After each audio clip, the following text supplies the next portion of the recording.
Aliiance Marxist-Leninist, North America, July 2000. Upon the current situation, unity, and ideology, an open letter to Ludo Martens, Parti du Travail Belgium, Hari Kumar, editor, and for Aliiance ML, North America, WB, Bland for Communist League, Britain, G. Altinoglu for Marxist-Leninist Communist Party, Turkey, March 1996, Great Britain. Preface to 2021 republication. This pamphlet was put out as a moment of realignment of Marxist-Leninist forces was taking place worldwide. It had been hoped that a dialogue between those in the Hoxha wing and those in the Maoist wing would lead to a principled debate and thereafter, hopefully a principled unity. This following text was put out by a group of 3 groups listed above, all who had long upheld the line of the People's Socialist Republic of Albania under Enver Hoxha. For a short window of time, Ludo Martens, the leading representative of Parti du Travail, appeared to be moving toward a willingness to query the views of Mao Zedong. We never received a reply. In the intervening period, Bland, Altinoglu,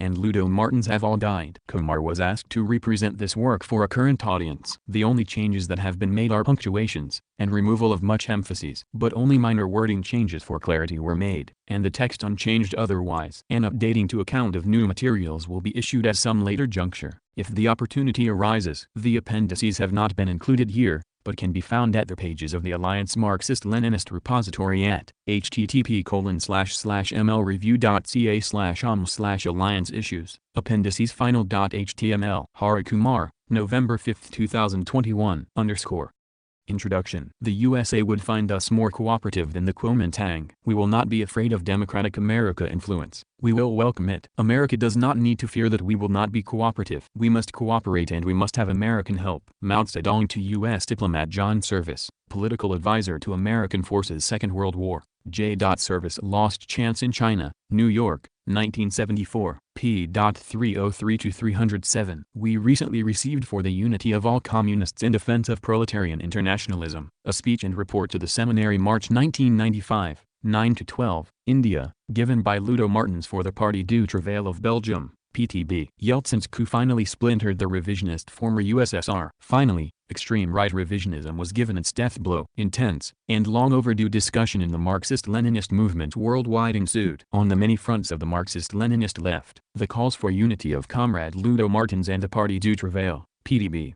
are well known. The PTB called for a full discussion. Unfortunately, at a recent meeting, full discussion was not permitted. Comrade Bill Bland of the Communist League, CL, UK, had been invited to the May 1995 meeting in Brussels, but he was denied full speaking rights, as he was not silent on the left revisionism of Mao Zedong. We reprint the CL statement on this. No rebuttal by the PTB is available that we can print alongside. What does this refusal to allow Bland to speak mean? It suggests that discussion on Mao Zedong is off limits for some brands of Marxist-Leninists. These Maoists are threatened by full and open discussion. This was eloquently expressed by the Marxist-Leninist Communist Party, Foundation, MLCPF, of Turkey. This is also reprinted here. Again, we are not aware of any rebuttal from PTB that can be published here. Comrade Ludo Martens deserves reply. Why? He shows commendable self-criticism. He exposes serious problems in Mao Zedong thought. We applaud all this. But we are puzzled why Comrade Martens stops where he does, having exposed Mao Zedong on key issues. Comrade Martens still states Mao Zedong was a Marxist-Leninist.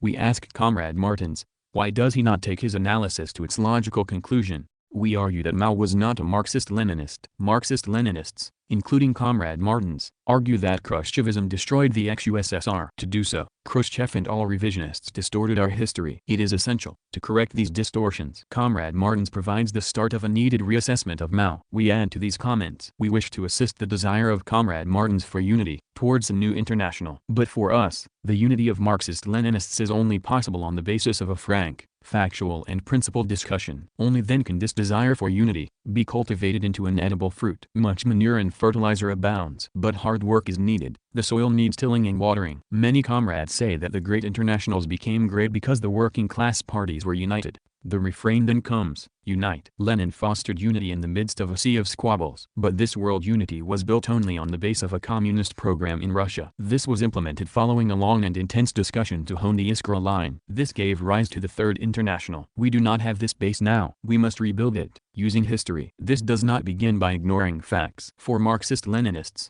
History explains facts. The role of ideology. What is behind disunity? One cause of disunity is personality, where someone's ego demands authority. This exists in quarters, but it does not explain fully disunity. We reject this as a primary explanation. A second cause for disunity is that in the previous pro-Russian revisionist communist parties, workers were discouraged from discussion. A period of confusion now is unsurprising, but workers thirst for knowledge about what happened to the USSR. Therefore, this is not a sufficient explanation for disunity. The primary reason for division amongst those who regard themselves as Marxist-Leninists is an inadequate political level which permits demagogues to mislead the movement and sow disunity. It must never be forgotten that the imperialists are rich and powerful, and that they are implacably opposed to Marxism, Leninism and socialism, and that it is far easier and cheaper for them to disrupt the building of a Marxist-Leninist party than to destroy such a party after it has been established. Revisionism diluted ideological training, but this should not be so for Marxist-Leninists. Disunity exists, it must be rooted in political differences, and these must be openly discussed. Otherwise, petty personality opinions and authoritarian dictates will decide ideological differences. Comrade Martens states that previous divisions between the various brands of Marxist-Leninist, pro-Chinese, pro-Albanian, pro-Castro etc., are irrelevant now. We need now unity. Comrade Martens bases this call upon these contentions. 1. The pioneers of communist history, Marx and Engels, then Lenin, believed that unity above all was the first criteria for the First and Third International, respectively. 2.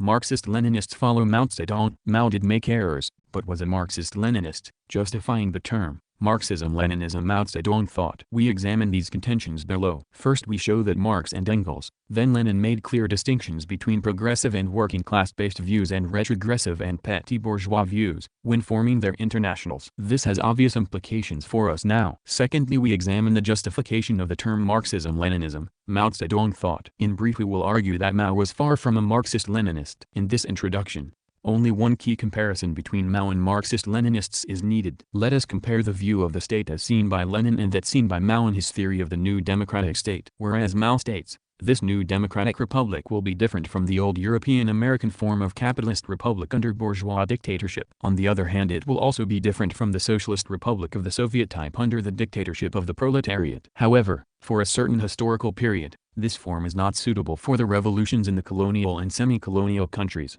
During this period, therefore, a third form of state must be adopted in the revolutions of all colonial and semi-colonial countries, namely, the new democratic republic. Mao Zedong works on new democracy. Here in contrast is Lenin. The forms of bourgeois state are extremely varied, but their essence is the same. All these states, whatever their form, in the final analysis are inevitably the dictatorship of the bourgeoisie. The transition from capitalism to communism certainly cannot but yield a tremendous abundance and variety of political forms, but the essence will inevitably be the same, the dictatorship of the proletariat. Lenin State and Revolution. Only states that establish the dictatorship of the proletariat will make a transition from capitalism to socialism. All other states are variants of bourgeois states. If the state arising after a victorious national democratic revolution does not move from the first stage of the revolution to the second socialist stage, that state will only fulfill the democratic stage at best. Marxist-Leninists have always argued to go to the second stage uninterruptedly. Lenin said, from the democratic revolution we shall at once and just in accordance with the measure of our strength,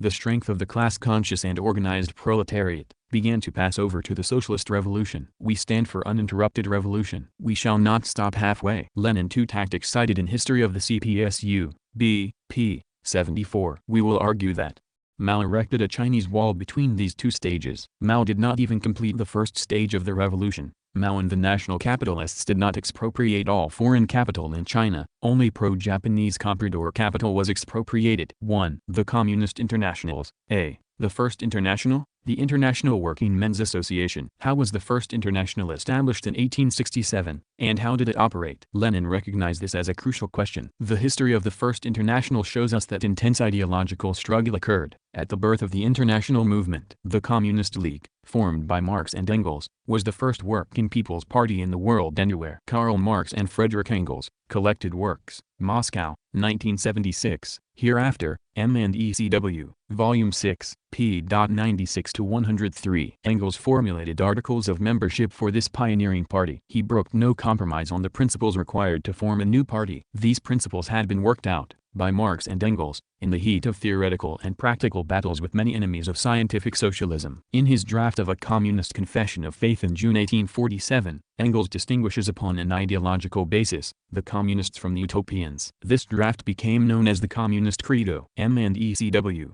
Volume 6. Ibid. p. 477-519. Later the demands of the struggle forced Marx and Engels to write a program, the Communist Manifesto of 1848. The Credo and the Communist Manifesto underwent a very long gestation. This followed the many ideological attacks launched by Marx and Engels against incorrect theories, such as those of Proudhon, a French petty bourgeois intellectual, whose views then carried some weight in the French workers' movement. These ideological and theoretical battles formed the background for internationalism. M&ECW, Volume 6. Poverty of Philosophy, 1847, p. 105-212. Marx and Engels then formed the International Working Men's Association in 1867, which rapidly became feared by the bourgeoisie. Even then the ideological battle was not over. Within the First International, fierce struggles were necessary against both right reformist trends in the International emanating in part from trade unionism, and against left factional attacks from Mikhail Bakunin and his anarchist ideology. Bakunin's views were a variety of pre-Marxian petty bourgeois socialism, reflecting the sentiment of ruined petty proprietors, and were totally unsuited to chart any realistic way of ending capitalist oppression. In the autumn of 1868 in Geneva, Bakunin gathered a following of heterogeneous elements from the International Alliance of Socialist Democracy. Marx revealed the confused purely declarative and demagogical nature of the Bakuninist program, whose main points equalization of classes, abolition of the right of inheritance, and abstentions from political struggle, were likely to seriously damage the workers' movement. Preface, MECW Volume 21, p. 22. Bakunin, having established a rival to the First International, then demanded the right of admission of his International Alliance of Socialist Democracy into the First International. How did Marx explain these anti-working class trends? As the stage of development reached by different sections of the workers in the same country and by the working class in different countries necessarily varies considerably, the actual movement also necessarily expresses itself in very diverse theoretical forms. M&ECW, Volume 43, Letter to Engels, March 1869, p. 235. Obviously the movement has developed since then. Equally obviously there are a number of very diverse forms that reflects the whole development of the movement and of revisionism. Internationally, there were a host of parties, just as there are now. How did Marx and Engels proceed against the different anti-proletarian trends? Inside Germany, an old enemy of Marx and Engels, Ferdinand Lassalle, had been exposed as an opportunist phrasemonger. But Lassalle continued to exert influence in the German workers' movement. The leaders of the Social Democratic Workers' Party of Germany, ICE natures, pandered to this influence by trying to unite with the Lassallean Party, the General Association of German Workers. They proposed a new program that would unite these two parties, the Gotha program. Marx and Engels, who had not been consulted on this step, were highly critical of this dilution of principle for paper unity. They rejected any compromise on principles in order to either form or expand the party. They heavily criticized this Lassallean views. They attacked the Gotha program. To begin with, they adopt the high-sounding but historically false Lassallean dictum: in relation to the working class all other classes are only one reactionary mass. This proposition is true only in the case of a revolution by the proletariat, for example the Paris Commune, or in a country in which not only has the bourgeoisie constructed state and society after its own image, but the petty bourgeoisie in its wake has already carried out that reconstruction to its logical conclusion. Secondly, the principle that the workers' movement is an international one is to all intents and purposes utterly denied in respect of the present. Thirdly, our people allow themselves to be saddled with the Lassallean iron law of wages, which is based on a completely outmoded economic view. Fourthly, as its one and only social demand, the program puts forward Lassallean state aid in its starkest form. Fifthly, there is absolutely no mention of the organization of the working class through the medium of trade unions. Engels, Letter to August Bebel, March 18 to 28, 1875. M&ECW Volume 24, p. 67-73. Internationally, there were a host of parties, just as there are now. How did Marx and Engels proceed against the different anti-proletarian trends?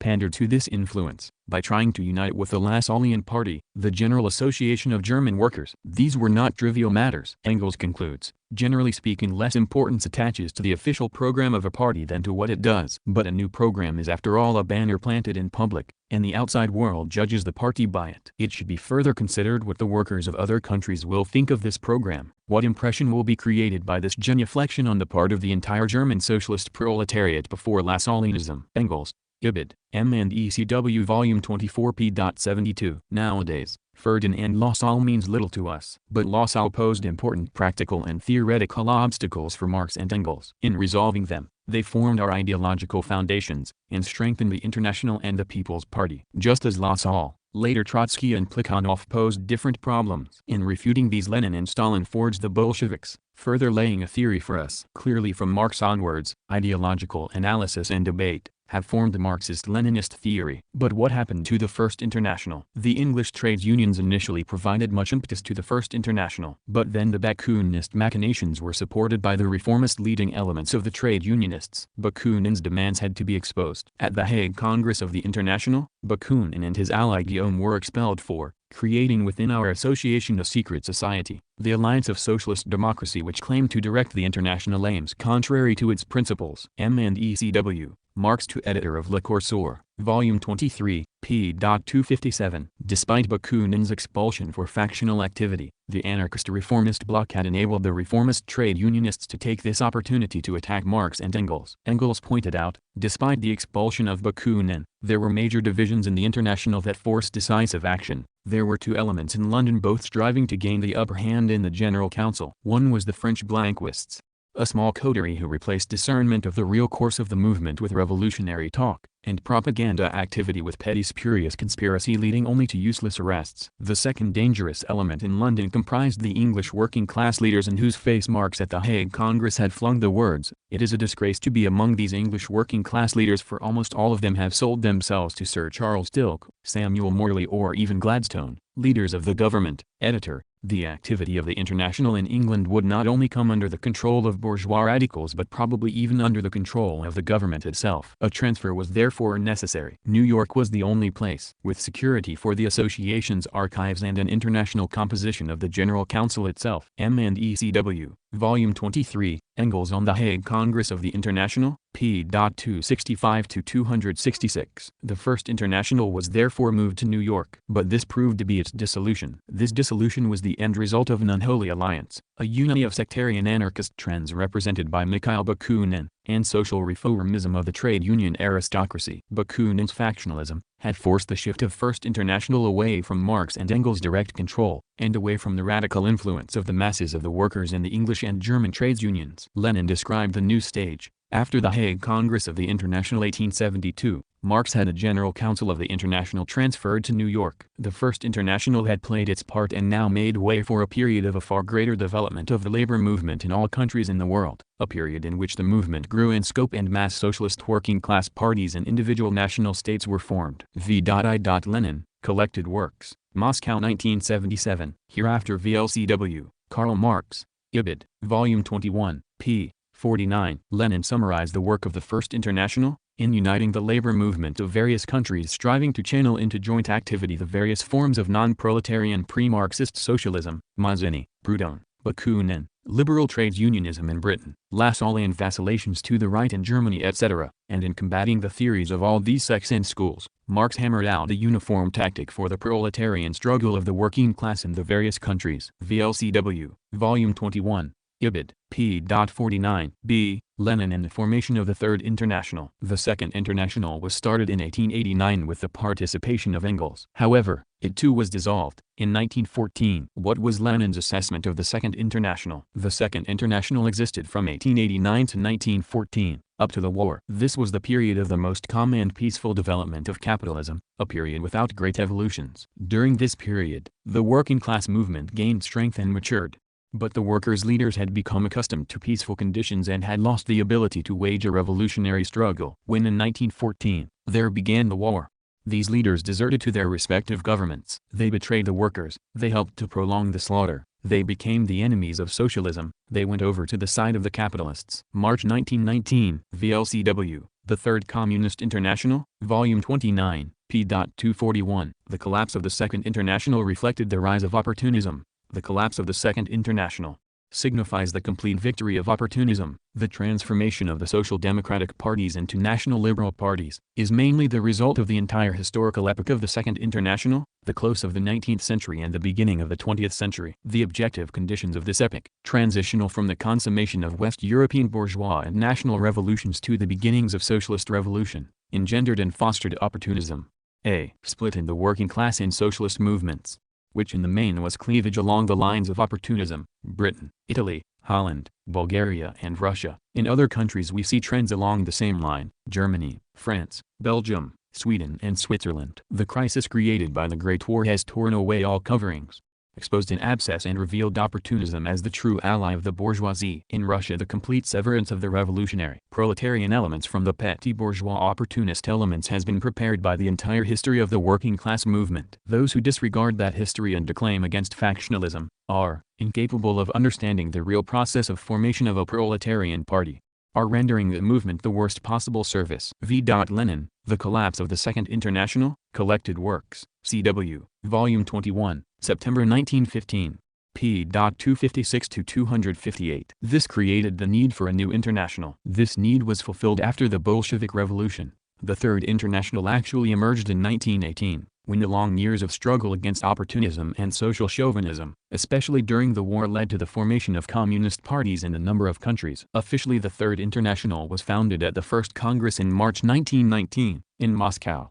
The new Third International Working Men's Association has already begun to develop to a certain extent into a union of Soviet Socialist republics. The epoch-making significance of the Third Communist International lies in its having begun to give effect to Marx's cardinal slogan, the slogan which sums up the centuries-old development of socialism and the working class movement, the slogan which is expressed in the concept of the dictatorship of the proletariat. April 1919, VLCW, The Third International and Its Place in History, Volume 29, p. 306-307. Its formation was greeted by dismay by the opportunists. Lenin prefaces his reply to one Second International fossil, in its entirety. The 3-page article, written by MacDonald, tried to prove that the Third International was a mistake. Ramsay MacDonald was the well-known leader of the British so-called Independent Labour Party, which is actually an opportunist party, and typical of the centre, wrote Lenin. MacDonald's vacuous arguments try to obscure the dividing line. The rise of separatist tendencies in the national and international policies of socialism has been a misfortune for the socialist movement. It is however not a bad thing that there are shades of opinion and variation of method within socialism. Our socialism is still in the experimental stage. Its basic principles are fixed, but the method of best applying them, the combinations which will bring about the triumph of the revolution, the manner in which the socialist state is to be built are still problems to be discussed, and the last word concerning them has not yet been spoken. Extremes may clash, and such a struggle may serve to fortify socialist views, but evil commences when everybody considers his opponent a traitor. At the present moment our movement is unfortunately encountering a new obstacle. A new international has been proclaimed in Moscow. I am very much grieved over this, for the Socialist International is at present sufficiently open to all forms of socialist thought, and in spite of all theoretical and practical disagreements engendered with it by Bolshevism, I see no reason why its left wing should separate from the center and form an independent group. Instead of parting ways on account of what has taken place, let us create a really active international which will guard the socialist movement. July 1919, VLCW, The Tasks of the Third International, Volume 29 CW, p. 495-496. As Lenin comments, this article is a fine specimen of the smooth hackneyed apparently socialistic phrases which have long served in all the advanced capitalist countries to conceal bourgeois policy within the working class movement. Ibid, p. 497. Lenin exposed MacDonald's lies fiercely, that the Bolsheviks had only begun to fight Kerensky after the Constituent Assembly, and that the Bolsheviks had not seen the role of the Soviets. Having refuted this first lie, Lenin turns to MacDonald's second lie. Until the 1914-1918 war, the International only said that in a war of national defense socialists must unite with other parties. That is a monstrous and glaring deviation from truth. Everybody knows that the Ball Manifesto of 1912 was unanimously adopted by all socialists, and that of all the documents of the International it alone refers precisely to the war between the British and German groups of imperialist predators, which in 1912 everybody clearly saw was in preparation. The Ball Manifesto said three things which MacDonald now passes over in silence, thereby proving that with people like him a split is necessary. These three things are the following: the war that threatens cannot be justified now as being in the interest of national freedom. In this war it would be a crime on the part of the workers to shoot at each other. The war leads to proletarian revolution. The Communist International will not agree to unity with parties which refuse to admit this truth and are incapable of demonstrating by their deeds their determination, readiness and ability to bring these truths home to the masses. MacDonald knows that we have built the Third International and broken unreservedly with the Second International because we became convinced that it was a hopeless, incorrigible,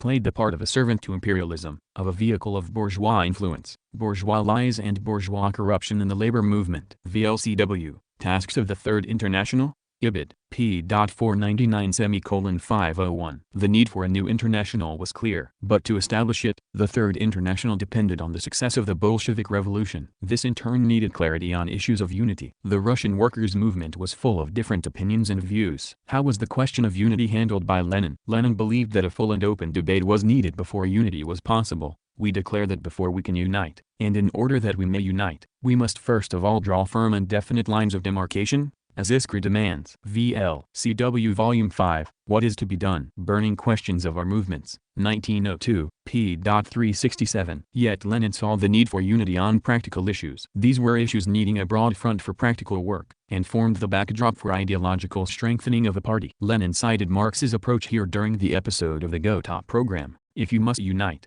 Marx wrote to the party leaders, then enter into agreements to satisfy the practical aims of the movement, but do not allow any bargaining over principles, do not make any theoretical concession.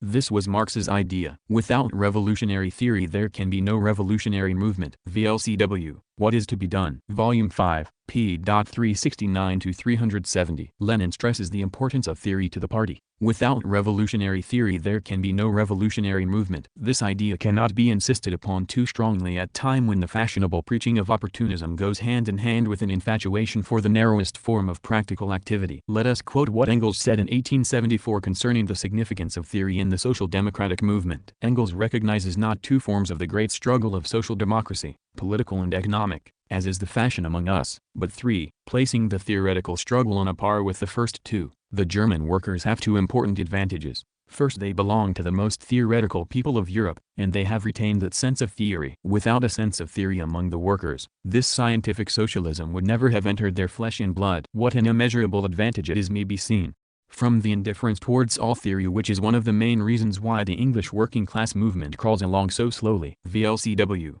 Ibid. What is to be Done? Volume 5, p. 369-372. Lenin's What is to be Done laid the foundations for a professional revolutionary party. In it he stressed the urgent need for a newspaper. What we require foremost and imperatively is to broaden the field, establish real contacts between the towns on the basis of regular, common work. I continue to insist that we can start establishing real contacts only with the aid of a common newspaper, as the only regular, all-Russian enterprise, one which will summarize the results of the most diverse forms of activity. If we do not want unity in name only, we must arrange for all local study circles immediately to assign say a fourth of their forces to active work for the common cause, and the new paper will immediately convey to them the general design, scope and character of the cause. The mere function of distributing a newspaper would help to establish actual contacts. VLCW. What is to be done? Ibid. p. 506-507. To conclude, ideological discussion and thorough understanding of our history was and remains important. Unity can only be forged on a principled ideological understanding, otherwise it lapses into opportunism. 2. Upon Marxism, Leninism and Mao Zedong thought. Once he was a self-confessed extreme Maoist, as is in our party. It was generally acknowledged that in all realms the ideas of Mao Zedong were superior to those of Stalin or even Lenin. Our party accepted the idea often stated in the Chinese texts that Stalin, as opposed to Mao, did not understand that class struggle continued under socialism.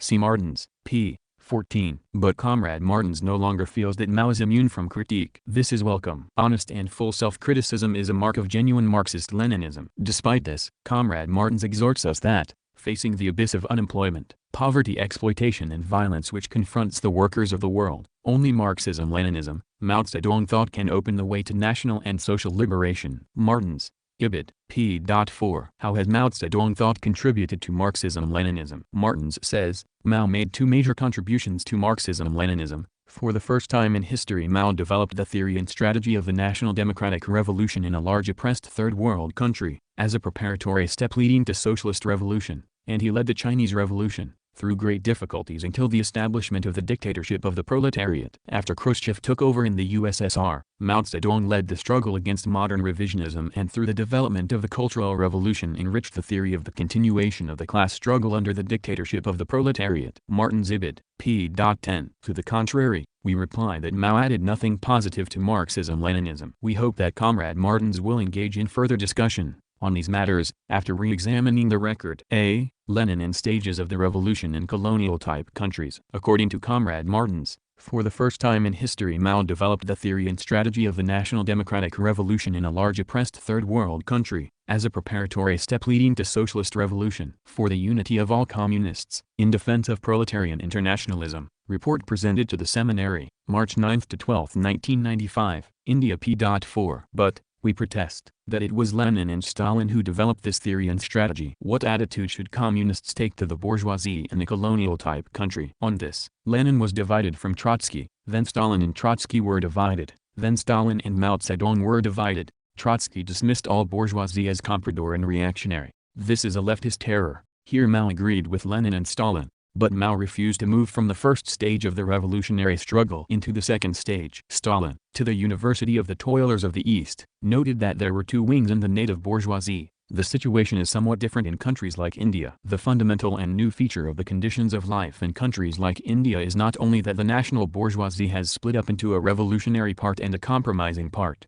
but primarily that the compromising section of the bourgeoisie has already managed, in the main, to strike a deal with imperialism, fearing revolution more than it fears imperialism, and concerned more about its money bags than about the interests of its own country. This section of the bourgeoisie is going over entirely to the camp of the irreconcilable enemies of the revolution. It is forming a bloc with imperialism against the workers and peasants of its own country. J.V. Stalin, Works Moscow, 1954, hereafter JVSW, Volume 7, Political Tasks of the University of the Peoples of the East. Speech delivered to students of the Communist University of the Toilers of the East, May 18, 1925, pp. 135-46, 318. This is the line developed by Lenin. Lenin modified his theses on revolution in semi-colonial countries in debate with Mabendranath Roy. M. N. Roy. Roy stressed the vacillating role of the national bourgeoisie. Lenin accepted this as an important correction. The theses on the national and colonial question were adopted at the Second Congress of the Communist International, c. Petrograd and Moscow,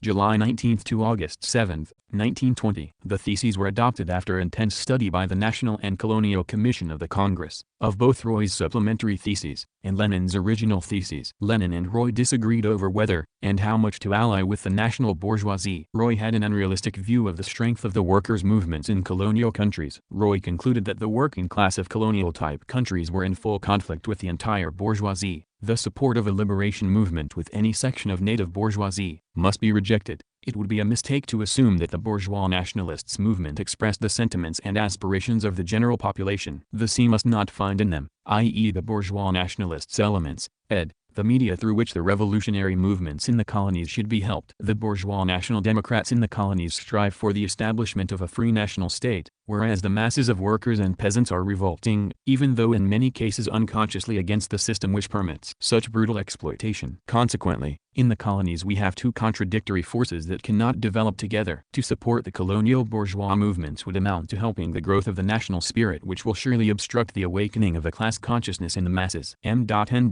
Roy, Draft Supplementary Theses on the National and Colonial Question, Second Congress c. Cited in G. Adhikari ed. Documents of the History of the Communist Party of India, Volume 1, New Delhi, 1971 p. 184. 186-8. Roy's formulation contradicted Lenin. Lenin thought that in the first stage of the revolution, the bourgeois democrats had some useful role to play and communists should support them there. All the communist parties must assist the bourgeois democratic liberation movement in these, i.e. colonial-type countries, ed. The Communist International, c. must enter into a temporary alliance with bourgeois democracy in colonial and backward countries. V.I. Lenin, Preliminary Draft of Theses on National and Colonial Questions, Second Congress C. in Selected Works, Volume 10, London, 1946, p. 236-7. Lenin deleted Roy's premise from the supplementary theses before they were put to the Congress. Roy deviated in other ways from Marxism-Leninism in his draft supplementary theses. Firstly, Roy declared the revolution in colonial-type countries was an economic struggle, rejecting the political national liberation content. Lenin amended this. Secondly, Roy declared that colonial-type countries' exploitation was the main strength of developed capitalist countries. Lenin amended this to read that colonial-type exploitation was one of the principal sources of strength. Thirdly, Roy declared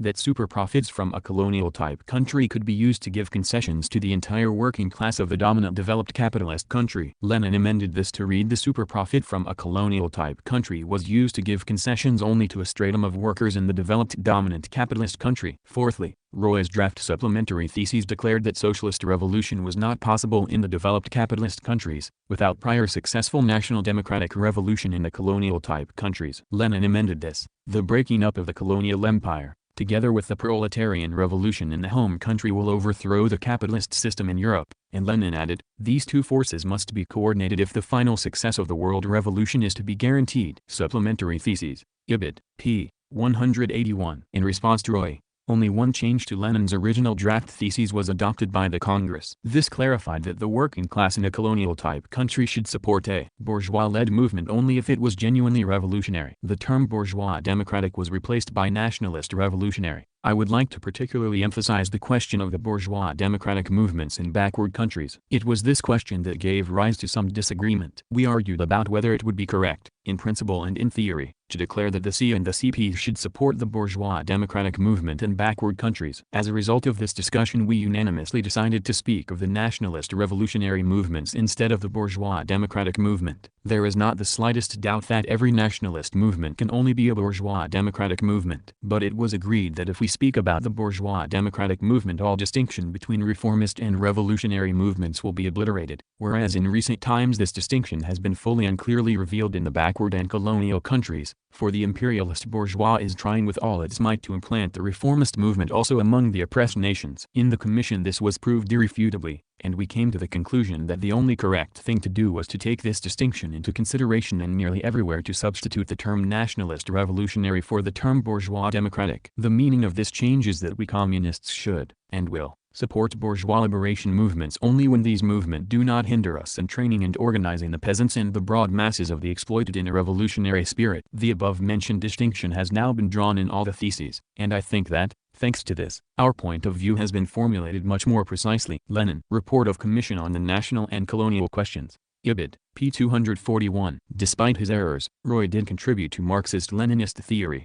Firstly, he drew attention to the existence of the tendency within the bourgeoisie of these countries to compromise with imperialism. Afraid of revolution, the nationalist bourgeoisie would compromise with imperialism in return for some economic and political concessions to their class. The working class should be prepared to take over at that crisis the leadership of the struggle of national liberation and transform it into a revolutionary mass movement. M. N. Troy, Memoirs, Bombay, 1964, p. 382. Despite Roy's dismissal of all the bourgeoisie, a Trotskyite terror, Lenin saw the positive factor in Roy's view. This was that a distinction had to be drawn within the bourgeoisie of a colonial-type country between a section which favored national revolutionary struggle against foreign imperialism, later called the national bourgeoisie, and a section which favored compromise with imperialism and, while it might profess support of the national liberation movement, in practice objectively served imperialism by damping down national revolutionary struggle, later called comprador bourgeoisie. Secondly, Roy in his draft supplementary theses, saw that if the revolutionary process in a colonial-type country were under the leadership of the working class, such a country could avoid a period of capitalist development. The supposition that owing to the economic and industrial backwardness the peoples in the colonies are bound to go through the stage of bourgeois democracy is wrong. If from the beginning the lead of the revolution is in the hands of the communist vanguard, the revolutionary masses would go straight ahead through the successive periods of revolutionary experience. Roy, Draft Supple Theses, Ibid, p. 186. Lenin agreed with this, a concept that had not been in his own draft theses. A rather lively debate on this question took place in the Commission, not only in connection with the theses which I signed but still more in connection with Kondroy's theses which Kondroy will defend here and which with certain amendments were adopted unanimously. The question was presented in the following way: can we recognize as correct the assertion that the capitalist stage of development of national economy is inevitable of those backward countries which are now liberating themselves? We reply to this question in the negative. If the revolutionary victorious proletariat carries on a systematic propaganda amongst them, and if the Soviet governments render them all the assistance they possibly can, it will be wrong to assume that the capitalist stage is inevitable for the backward nationalities. The C must lay down and give the theoretical grounds of the proposition that, with the aid of the proletariat of the most advanced countries, the backward countries may pass to the Soviet system and, after passing through a definite stage of development, to communism, without passing through the capitalist stage of development. Lenin, Report of the Commission, Ibid. p. 243. Hence Marxist-Leninists see that if the working class gains leadership of the National Democratic Revolution, this revolution can be transformed relatively uninterruptedly into a socialist revolution. Mao disagrees with this key point. Thirdly, Roy recognized that in some colonial-type countries, such as India and China, a significant native working class existed, objectively capable of gaining the leadership of the National Democratic Revolution there. A new movement among the exploited masses has started in India, which has spread rapidly and found expression in gigantic strike movements. This mass movement is not controlled by the revolutionary nationalists, but is developing independently in spite of the fact that the nationalists are endeavoring to make use of it for their own purposes. This movement of the masses is of a revolutionary character. M. N. Roy. Speech Second Congress C. Cited at Akari, Ibid.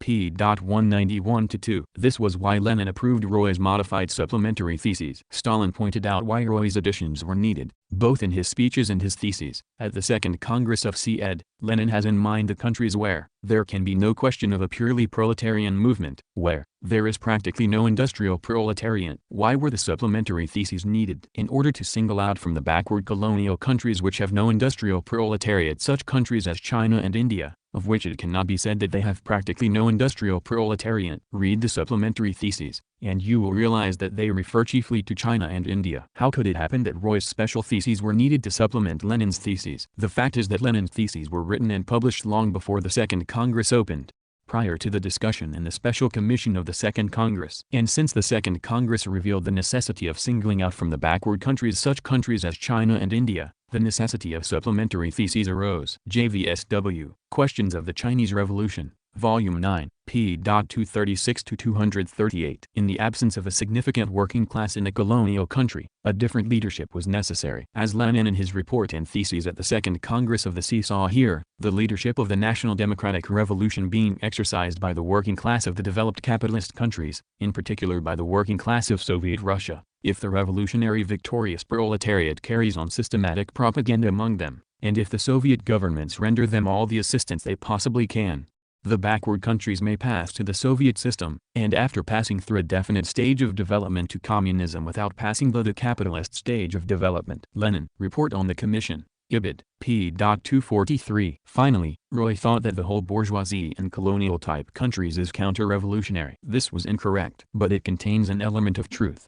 I.e., when the working classes seem to win the leadership of the national democratic movements, even the national bourgeoisie will desert the national democratic revolution and go over to the imperialist counter-revolution. They prefer even a subordinate exploiting position under imperialism, to the possibility that the working class will use its leading position to transform the national democratic revolution into a socialist revolution. This Marxist-Leninist position was put in the Theses on the Eastern Question, adopted by the Fourth Congress of the C in November 1922. At first the indigenous, national, bourgeois and intelligentsia are the champions of the colonial revolutionary movements, but as the proletarian and semi-proletarian peasant masses are drawn in, the bourgeois and bourgeois agrarian elements begin to turn away from the movement in proportion as the social interests of the lower classes of people come to the forefront. Theses on the Eastern Question, 4th Congress C. J. Degrees, ed., The Communist International, 1919-1943, Documents, Volume 1, London, 1971, p. 388. Roy's contribution on the vacillations of the native bourgeoisie was later to be ignored by Mao. We conclude the correct line on the two-stage revolution in colonial countries was formed by Lenin at the Comintern. B. Stalin and the 1927 Chinese Revolution. Stalin, in 1925, distinguished at least three categories of colonial independent countries. Firstly, countries like Morocco who have little or no proletariat, and are industrially quite undeveloped. Secondly, countries like China and Egypt which are underdeveloped industries and have a relatively small proletariat. Thirdly, countries like India, capitalistically more or less developed and have a more or less numerous national proletariat. Clearly all these countries cannot possibly be put on a par with one another.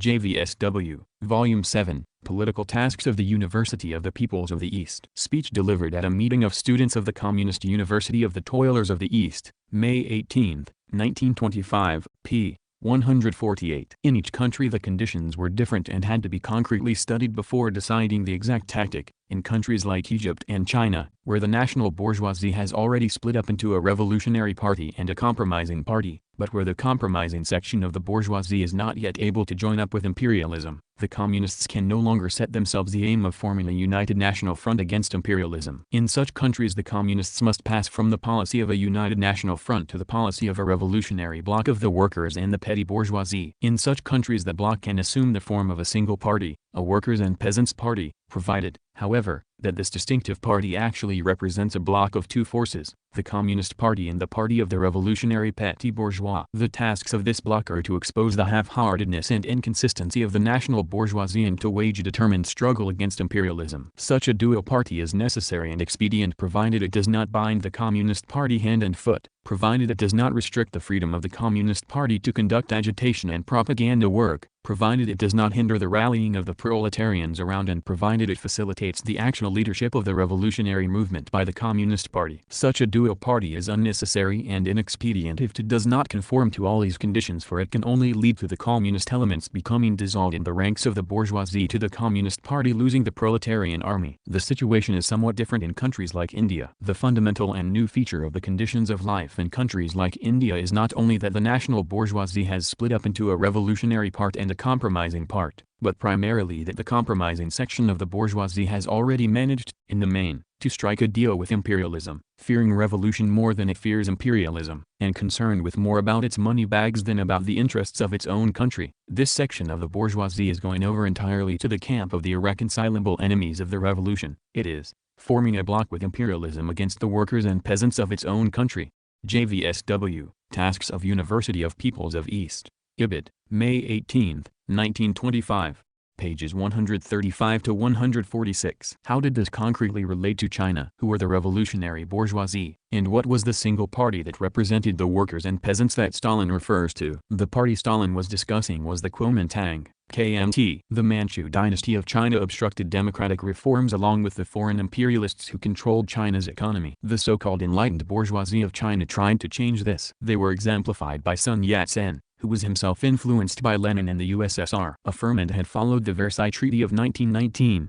This granted Germany's former colony in Shandong to Japan instead of granting autonomy to Shandong. This further fueled Japan's ambitions in China and especially in Manchuria. The 4th May demonstration in Beijing was the signal for organized resistance. Sun Yat-sen founded the KMT, National People's Party, the party of the revolutionary bourgeoisie, in 1912. This was the party that Stalin referred to. The Chinese Communist Party, CCP, was formed in July 1921, with assistance from the Comintern and its representative Mering. Jonathan Spence, The Search for Modern China, 1990, New York, p. 325. Early on the CCP had a close relationship with the KMT. Sun Yat-sen asked Adolf Joffe, Soviet diplomat, for assistance in reorganizing the KMT. The USSR supported the training of Chinese communists and revolutionary democrats. In the USSR itself, after founding the KMT, Dr. Sun Yat-sen put forward the three great policies: alliance with Russia, cooperation with the Communist Party, and assistance to the peasants and workers. He was the father of China's bourgeois democratic revolution.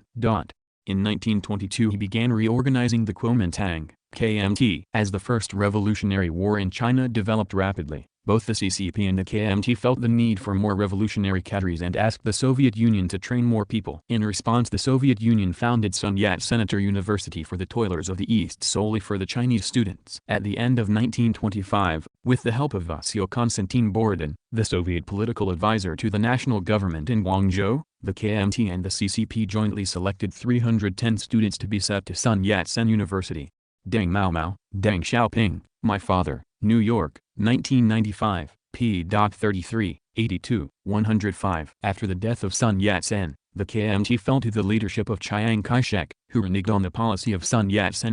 By 1927 China was a colonial state dominated by British and USA imperialism. The stages of the revolution flowed from the C theses. Stalin analyzed the situation as follows: what are the stages in the Chinese Revolution? In my opinion there should be three. The first stage is the revolution of an all-national united front, the Canton period, when the revolution was striking chiefly at foreign imperialism, and the national bourgeoisie supported the revolutionary movement. The second stage is the bourgeois democratic revolution, after the national troops reached the Yangtze River, when the national bourgeoisie deserted the revolution and the agrarian movement grew into a mighty revolution of tens of millions of the peasantry. The Chinese Revolution is now at the second stage of its development. The third stage is the Soviet Revolution, which has not yet come, but will come.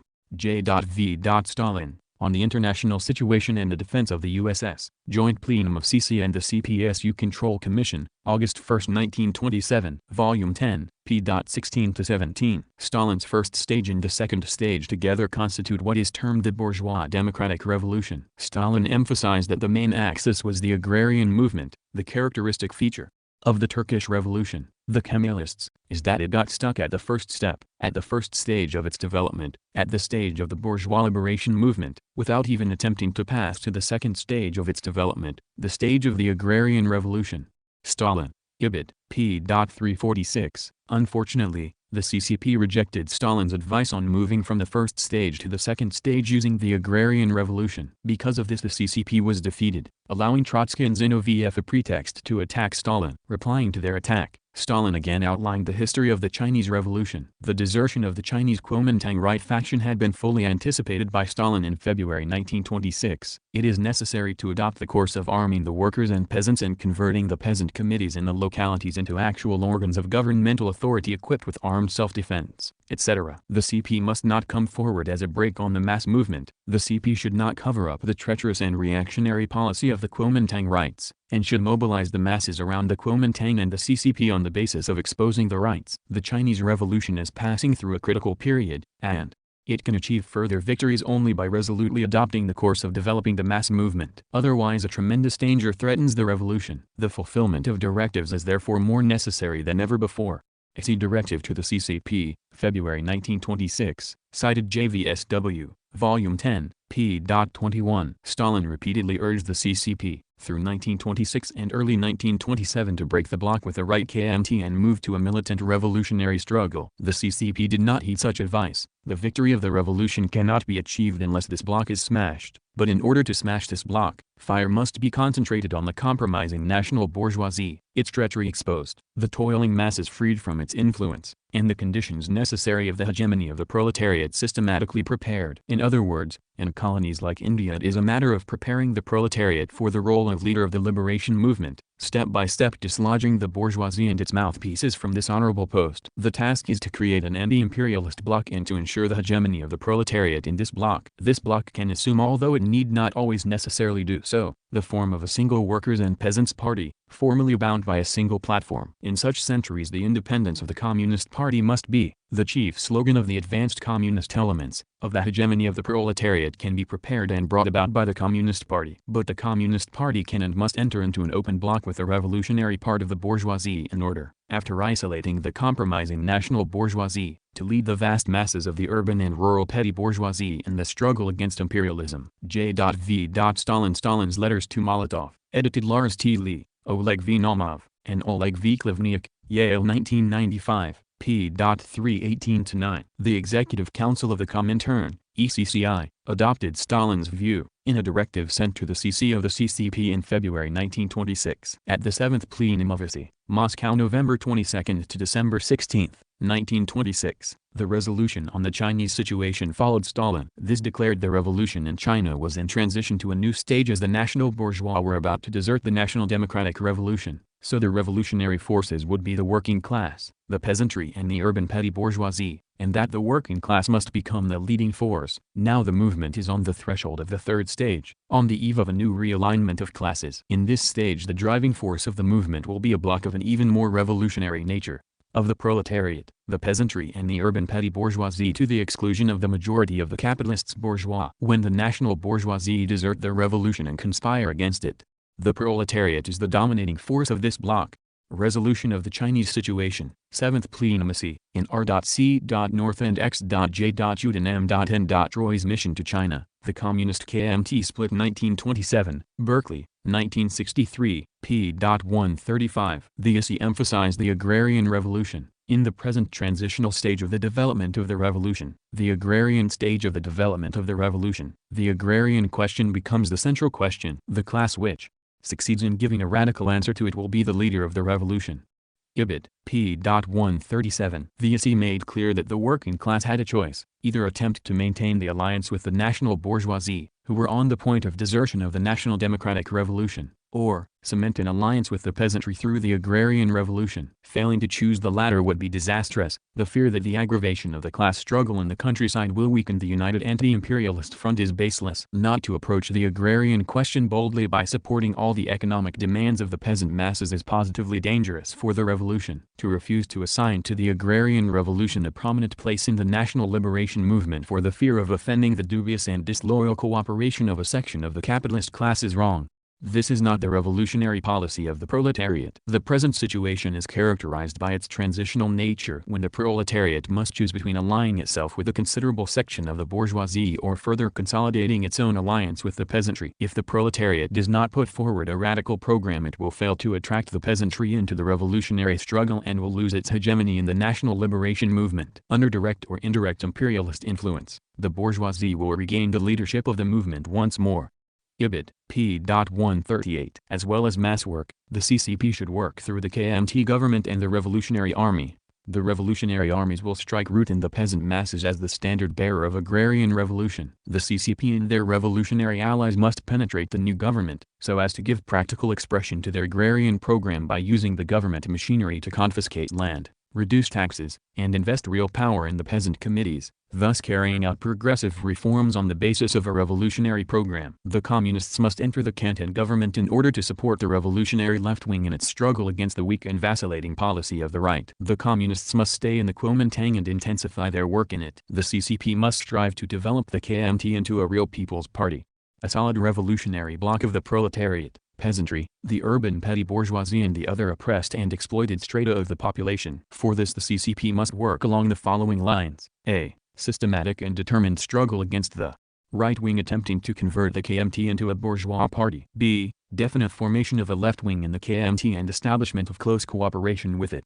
Ibid. p. 140-41. The Issy representative in China Grigory Voidinsky and the leader of the CPSU mission in China Mikhail Bordin, both opposed these directives. They were supported by the CC of CCP, then headed by General Secretary Chen Tuziu. To help implement the Issy 7th Plenum Theses by the CCP, in January 1927, M.N. Roy was sent as a special Issy representative. The Chinese national bourgeoisie led by Chiang Kai-shek launched its coup on April 12, 1927. The CCP did not heed the warning signs and advice to escape the struggle from the CN Stalin. The CCP did not forestall the attack by the KMT under Chiang Kai-shek, who viciously butchered the Shanghai workers and the militants of the CCP. Stalin commented, in the first period of the Chinese Revolution, the national bourgeoisie, not the compradors, sided with the revolution. Chiang Kai-shek's coup marks the desertion of the national bourgeoisie from revolution. April, 1927.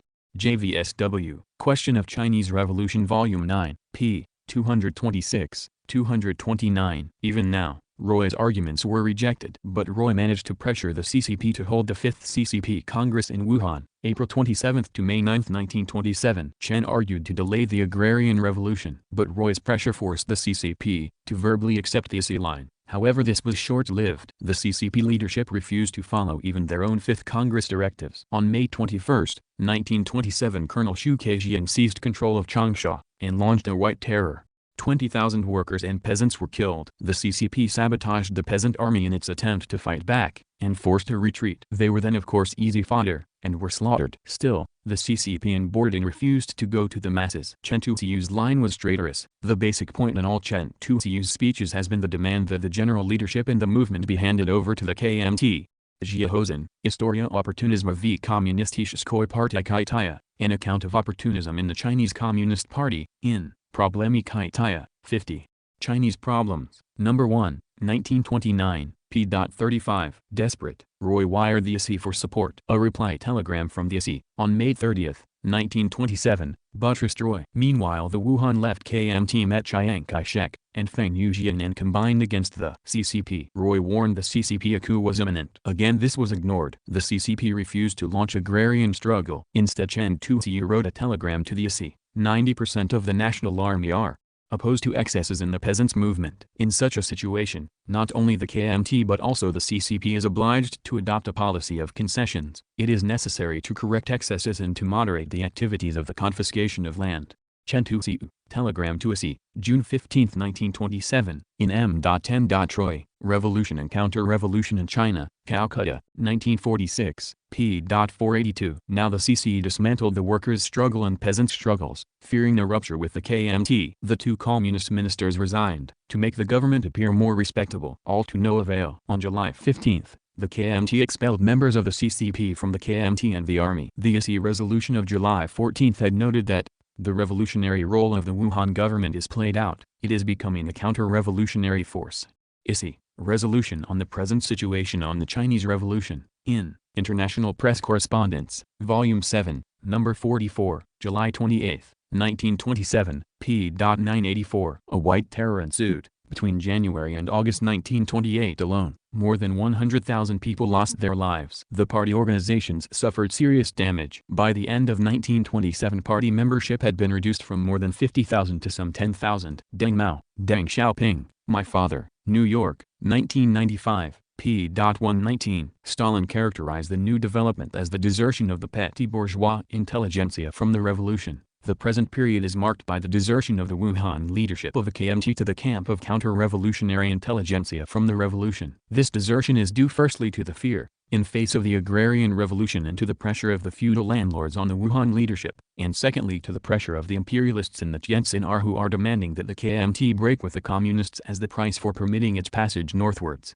JVS W. Notes on Contemporary Themes, Volume 9, p. 366-67. But Stalin pointed out that now it was correct to propagandize in favor of the formation of Soviets, if in the near future, not necessarily in a couple of months, but in 6 months or a year from now, a new upsurge of the revolution should become a fact. The question of forming Soviets of workers and peasant deputies may become a live issue as a slogan of the day, and as a counterpoise to the bourgeoisie. Why? Because if there has been an upsurge of the revolution in its present phase of development, the formation of Soviets will be an issue that has come fully mature. Recently, a few months ago, it would have been wrong for the CCP to issue the slogan of forming Soviets, for that would have been adventurism, which is characteristic of our opposition, for the KMT leadership had not yet discredited itself as an enemy of the revolution. Now, on the contrary, the slogan of forming Soviets may become a really revolutionary slogan if a new and powerful revolutionary upsurge takes place in the near future. Consequently, alongside the fight to replace the present KMT leadership by a revolutionary leadership, it is necessary at once, even before the upsurge begins, to conduct the widest propaganda for the idea of Soviets among the broad masses of the working people, without running too far ahead and forming Soviets immediately, remembering that Soviets can only flourish at a time of powerful revolutionary upsurge.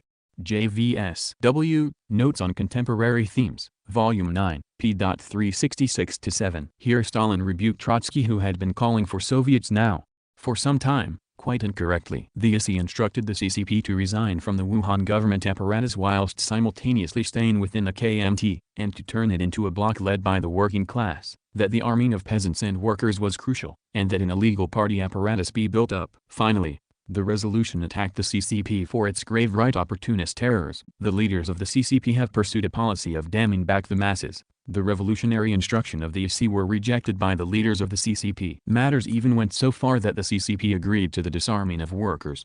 Resolution of the ISI on the present situation of the Chinese Revolution. Ibid, in Precaur, July 28, 1927. Unfortunately, the CCP now swung from right opportunism into left-wing adventurism. They tried to organize an uprising in Nanchang, in July 1927. Zhou Enlai, Mao Zedong, Chuda, Li Lisan and others were involved. Stalin disavowed this military adventurism. The whole business of the Southern Revolutionary Movement, the departure of the troops of Yeltsin and Holung from Wuhan, their march into Guangdong and so forth. I want to say that all this was undertaken on the initiative of the CCP. JVS W. The Political Complexion of the Russian Opposition, Volume 10, p. 161-2. The CCP eventually did launch agrarian struggle, but they were now consistently ultra-left in their theory and practice. Mao Zedong was one who preached at this stage socialism now. Stalin stated, the Comintern was and still is of the opinion that the basis of the revolution in China at the present period is the agrarian peasant revolution. JVS W. The Political Complexion of the Russian Opposition, Volume 10, p. 161. Yet Mao took a Trotskyite line. He argued that the line of the ISI and Stalin had been wrong for some time. On August 20, Mao wrote to the CCP misrepresenting the ISI position. The International proposes the immediate establishment of Soviets of workers and peasants and soldiers in China. Objectively, China has long since reached 1917, but formerly everyone held the opinion that we were in 1905. This has been an extremely great error. Soviets of workers, peasants, and soldiers are wholly adapted to the objective situation. In the period of Soviets of workers, peasants and soldiers, we should no longer use the flag of the KMT. We must raise high the flag of the CCP to oppose the flag of the KMT. Mao, in Chongyang Tongxin, Central Newsletter, No. 3, August 30, 1927, p. 38-41. It was in this ultra-left spirit that a hastily and ill-prepared insurrection was carried out. The Canton insurrection of December 11, 1928 was an instance of a completely failed putsch, not a proletarian uprising. Here a major portion of blame lies with Heinz Neumann, an ultra-leftist representative. The Canton Commune, drowned in blood as the KMT smashed it. The ISI again criticized the CCP, in February 1928 at the 9th plenum of the ISI. The Canton insurrection, a heroic attempt of the proletariat, revealed a whole series of blunders by the leaders, insufficient work among the workers and peasants, and among the enemy forces, a wrong appraisal of the yellow trade unions, inadequate preparation of the party organization and the Young Communist League, complete ignorance of the National Party center of the Canton events, weaknesses in the political mobilization of the masses. Resolution on Chinese Question of the 9th Plenum of the ISI and International Press Correspondence, Volume 8, No. 16, March 15, 1928, p. 322. Mao helped plan this adventure. He also organized another putsch, the military attack upon Changsha. This was a part of a mission he was given to enter Hunan to carry out the autumn harvest uprising. In September 1927, Mao Zedong was entrusted by the Central Committee to go to Hunan as its special representative to organize the autumn harvest uprising and to found the 5,000-strong 1st Division of the 1st Corps of the Chinese Workers and Peasants Revolutionary Army. Deng Mao, Ibid, p. 121. Unfortunately, Mao again would not apply advices of Marxist-Leninists. Mao explained his program to Edgar Snow. My program there called for the realization of 5 points. 1. Complete severance of the provincial party from the KMT. 2. Organization of a peasant worker revolutionary army. 3. Confiscation of the property of small and middle and as well great landlords. 4. Setting up the power of the CP in Hunan independent of the KMT. And 5. The organization of the Soviets. The 5th point at that time was opposed by the Comintern. Mao Zedong, cited E. Snow, Red Star over China, London, 1937, p. 163. In fact, only on points 1, 2 and 4, was Mao fully consistent with the ISI. The other points were leftist deviations. Stalin had pointed out that if conditions were mature, Soviets were appropriate. If in the near future, not necessarily in a couple of months, but in 6 months or a year from now, a new upsurge of the revolution should become a fact, the question of forming Soviets of workers and peasant deputies may become a live issue as a slogan of the day, and as a counterpoise to the bourgeoisie. Why? Because if there has been an upsurge of the revolution in its present phase of development, the formation of Soviets will be an issue that has come fully mature. If a new and powerful revolutionary upsurge takes place in the near future. JVSW, Notes on Contemporary Themes Ibid, Volume 9, p. 366. Given that putschism, and the decimation of forces, conditions were not ripe, as Mao alleged. As Stalin had pointed out to Trotsky, the opposition does not understand that the point is not at all to be the first in saying a thing, running too far ahead and disorganizing the revolution, but to say it at the right time and to say it in such a way that it will be taken up by the masses and put into practice. JVSW, Notes on Contemporary Themes, Volume 9, p. 369. The autumn harvest uprising failed. The peasant bias of Mao had ensured that with the poor organization, the urban proletariat was not prepared by the insurrectionists. As the official party history of the period says, the peasants did not obtain any aid from the urban proletariat. At the time of the Hunan harvest uprising, Changsha simply had no workers' movement whatsoever. Hua Kang, Chung Ta Koming Xie History of the Great Chinese Revolution, 1932, p. 366. Consequently, Mao was dismissed from the CCP in November 1927, J. Spence, Ibid, p. 370. Mao now took his surviving troops into the Jinggang mountain range bordering Jiangxi and Hunan. Having previously proclaimed socialism now, Mao encountered resistance from the rich peasantry. Hence he significantly changed his philosophy. J. Spence, Ibid, p. 371. This right phase of Mao was when he developed the so-called New Democracy. Under KMT attack, Mao shifted Camp Ruijin with the remnants of his army, located between Jiangxi and Fujian. Mao now cultivated the rich peasantry. J. Spence Ibid, p. 372. Wujuda the Jiangxi Soviet was established. This was only one of about 12 set up across the country by other members of the CCP. Despite these Soviets, overall the workers and peasants had been temporarily defeated. A period of battles between the various warlords followed. Chiang Kai-shek leading the KMT emerged as victorious. By 1928 Chiang Kai-shek ruled a national government that ruled from Canton to Mukden. J. Spence Search for Modern China. Ibid. p. 365. The official ideology was a virulent anti-communist, anti-imperialist nationalism. The failed 1927 revolution gave Trotsky a chance to attack Stalin. Trotsky and Zinoviev argued it was incorrect to enter a bloc with the KMT revolutionary bourgeoisie. Stalin replied, "What were the Kuomintang, KMT, and its government at the first stage of the revolution in the Canton period? They were a bloc of the workers, the peasants, the bourgeois intellectuals and the national bourgeoisie." Was Canton at the time the center of the revolutionary movement, the placed arm of the revolution? Was it correct policy to support the Canton Kuomintang as the government of the struggle for liberation from imperialism? Yes, it is true.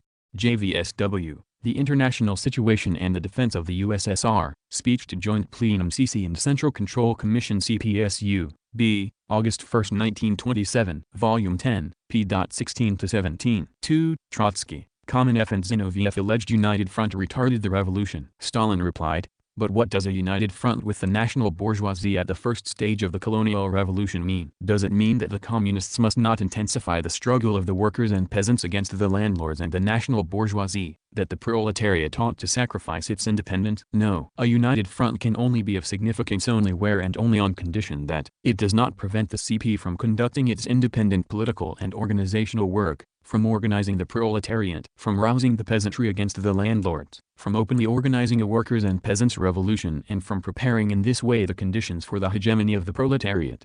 JVS.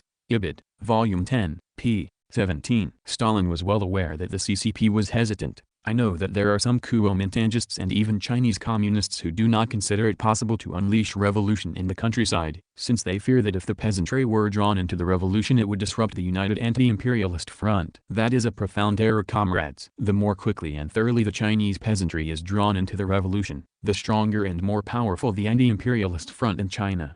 Stalin. Ibid. Volume 10, p. 20. "I know that among the Chinese communists there are comrades who do not approve of workers going on strike for an improvement of their material conditions and legal status and who try to dissuade the workers from the striking." A voice? That happened in Canton and Shanghai. That is a great mistake, comrades. It is a very serious underestimation of the role and importance of the Chinese proletariat. This fact should be noted in the theses as something decidedly objectionable. It would be a great mistake if the Chinese communists failed to take advantage of the present favorable situation to assist the workers to improve their material conditions and legal status, even through strikes. Otherwise, what purpose does the revolution in China serve?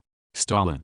Ibid. Volume 10, p. 23. Trotsky accused Stalin of not warning CCP against Wuhan. Stalin referred back to documents sent to Wuhan. As for the opposition's assertions that the Comintern failed to warn the CCP of the possible collapse of the Wuhan KMT, that is one of the usual slanders. Permit me to quote some documents to refute the slanders of the opposition. First document of May 1927, "The most important thing now in the internal policy of the KMT is to develop the agrarian revolution systematically in all provinces, particularly in Guangdong, under the slogan of all power to the peasant associations and committees in the countryside. This is the basis for the success of the revolution and of the KMT. This is the basis for creating in China a big and powerful political and military army against imperialism and its agents." Practically the slogan of confiscating the land is quite timely for the provinces in which there is strong agrarian movement, such as the Hunan, Guangdong, etc. Without this the extension of the agrarian revolution is impossible.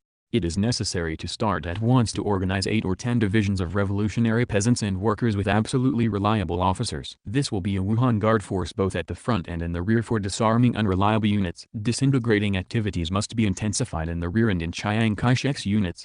The second document of May 1927, ed. This formed the 1926 Ccp Directive referred to earlier. Without an agrarian revolution victory is impossible. Without it the Central Committee of the KMT will be converted into a wretched plaything of unreliable generals. Excesses must not be combated by means of troops, but through the peasant associations. You must not sever yourselves from the working class and peasant associations. Some of the old leaders of the CC of the KMT are frightened by events. An increased number of new peasant and working class leaders must be drawn in from the masses into the CC of the KMT. Their bold voices will either stiffen the backs of the old leaders or result in their removal. The present structure of the KMT must be changed. reinforced with new leaders who have come to the fore in the agrarian revolution. Dependence upon unreliable generals must be eliminated. Mobilize about 20,000 communists, and about 50,000 revolutionary workers and peasants. Form several new army corps. If this is not done, there is no guarantee against failure. Punish officers who maintain contact with Chiang Kai-shek or who incite the soldiers against the people. Persuasion is not enough. It is time to act. If the Kuomintangists do not learn to be revolutionary Jacobins, they will perish as far as the people and the revolution are concerned. As you see, the Comintern foresaw events. It gave timely warning of the dangers and told the CCP that the Wuhan KMT would perish if the Kuomintangists failed to become revolutionary Jacobins. Stalin, Ibid, Volume 10, p. 33-5. Despite this defeat, the Marxist-Leninist tactics and strategy outlined was correct. Stalin pointed out that the opposition, with their ultra-left tactics, would not have even reached the current situation. The fact that the CCP has in a short period grown from a small group of 5 or 6,000 into a mass party of 60,000 members, the fact that the CCP has succeeded in organizing nearly 3 million proletarians and trade unions, the fact that the CCP has succeeded in rousing the many millions of the peasantry from their torpor and in drawing tens of millions of peasants into the revolutionary peasant associations, the fact that the CCP has succeeded during this period in converting the idea of the hegemony of the proletariat from an aspiration into a reality, the fact that the CCP had succeeded in a short period of time in achieving all these gains is due, among other things, to its having followed the path of Lenin, the path indicated by the Comintern. Stalin, Speech, Joint Plenum, Ibid, Volume 10, p. 38. To conclude, in the Chinese Revolution, Stalin proposed a two-stage national democratic revolution followed by the socialist revolution. The allies for the first stage would include the reforming national bourgeoisie, in China called the Kuomintang, KMT. But as the national democratic revolution wins, and the masses move to the second stage, inevitably this revolutionary national bourgeoisie will desert. Leninist policy is to preempt the desertion, enter the socialist phase, with agrarian revolt, before the bourgeoisie attacks. But Stalin's advice was ignored by the CC of the CCP. In private, Stalin was severely critical of the CCP. Stalin knew the lack of resolve and understanding of the leaders of the CCP, including, of course, Mao Zedong. The main thing now is whether or not the current Chinese CP can manage to retreat with honor from this new period. The underground beatings, executions, betrayals and provocations among their own ranks, etc., to come out hardened-tempered, without splitting up, breaking into pieces, disintegrating and degenerating into a sect or a number of sects. We cannot exclude this danger at all, nor can we exclude the possibility of an interval between this bourgeois revolution and a future bourgeois revolution analogous to the interval that we had between 1905 and 1917. Moreover, I believe that such a danger is more real. Why? Because unfortunately we don't have a real, or, if you like, actual Communist Party in China. Our emphasis. If you take away the middle ranking who make good fighters but who are completely inexperienced in politics, then what is the current Central Committee of the Chinese CP? CCP? Nothing but an amalgamation of general phrases gathered here and there, not linked to one another with any line or guiding idea. I don't want to be very demanding to the CC of the CCP. I know that one can't be too demanding to it. But here is a simple demand. Fulfill the directives of the Comintern. Has it fulfilled these directives? No. No, because it did not understand them, because it did not want to fulfill them and has hoodwinked the Comintern, or because it wasn't able to fulfill them. That is a fact.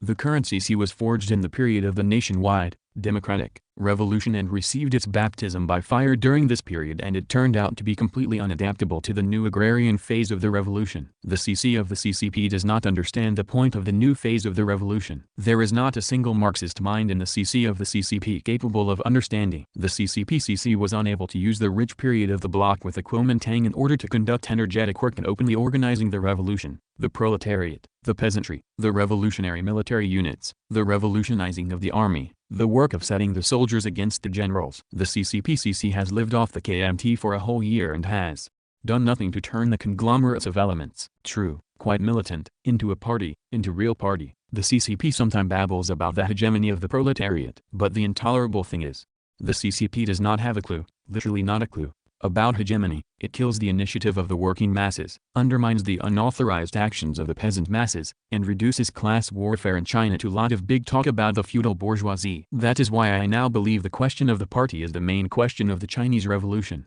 76. Number 36, July 1927, Stalin's Letters, Ibid, p. 140-41. Stalin thought that the CCP was incompetent, that the CCP needed intense re-education and nannying. The CCP included Mao Zedong. Later, Stalin changed his opinion of the CCP. Instead of being incompetent, He thought they were anti-Marxist Leninist. Despite his setback in Hunan, and his demotion from the CC of the CCP in 1927, Mao rapidly continued to capture leading positions in the CCP. In November 1931, the first National Congress of the Chinese Workers' and Peasants' Soviet was held in Ruijin. That Congress elected Mao Zedong chairman of the Provisional Central Government of the Chinese Soviet Republic.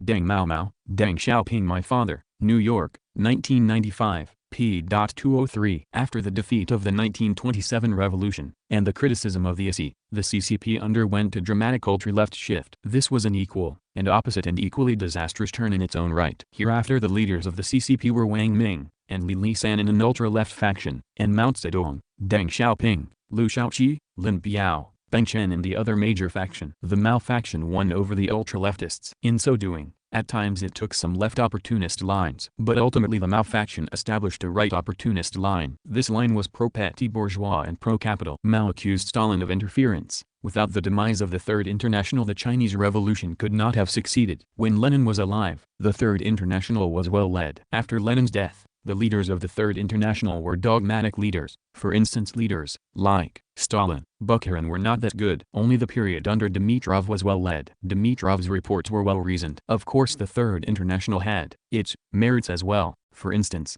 helping various countries to establish a communist party. Later on, however, the dogmatists paid no attention to the special factors of various countries, and simply transplanted everything from Russia. China, for one, suffered great losses. We used the rectification pattern for more than 10 years, criticized dogmatism, and did things independently, and on our own initiative according to the spirit and essence of Marxism. Only then did we achieve the victory of the Chinese Revolution. Lenin one IQ-wise did not recognize the Second International. As a result, the October Revolution succeeded. I don't think we should have any more communist internationals. Ever since its foundation, the Comintern has done only one thing, that is to criticize Yugoslavia. Kang Shen interjected. It also criticized France and Japan. Chairman Mao, but it does not mean we do not want to have it forever. But if we are to have it, we'd want to have the type in the initial stage of the Third International, when various countries had their own independence, exercised their own initiative and did things according to their own circumstances and not interfering with others' business. I've talked this way with many Soviet comrades, with Yudin and Mikoyan.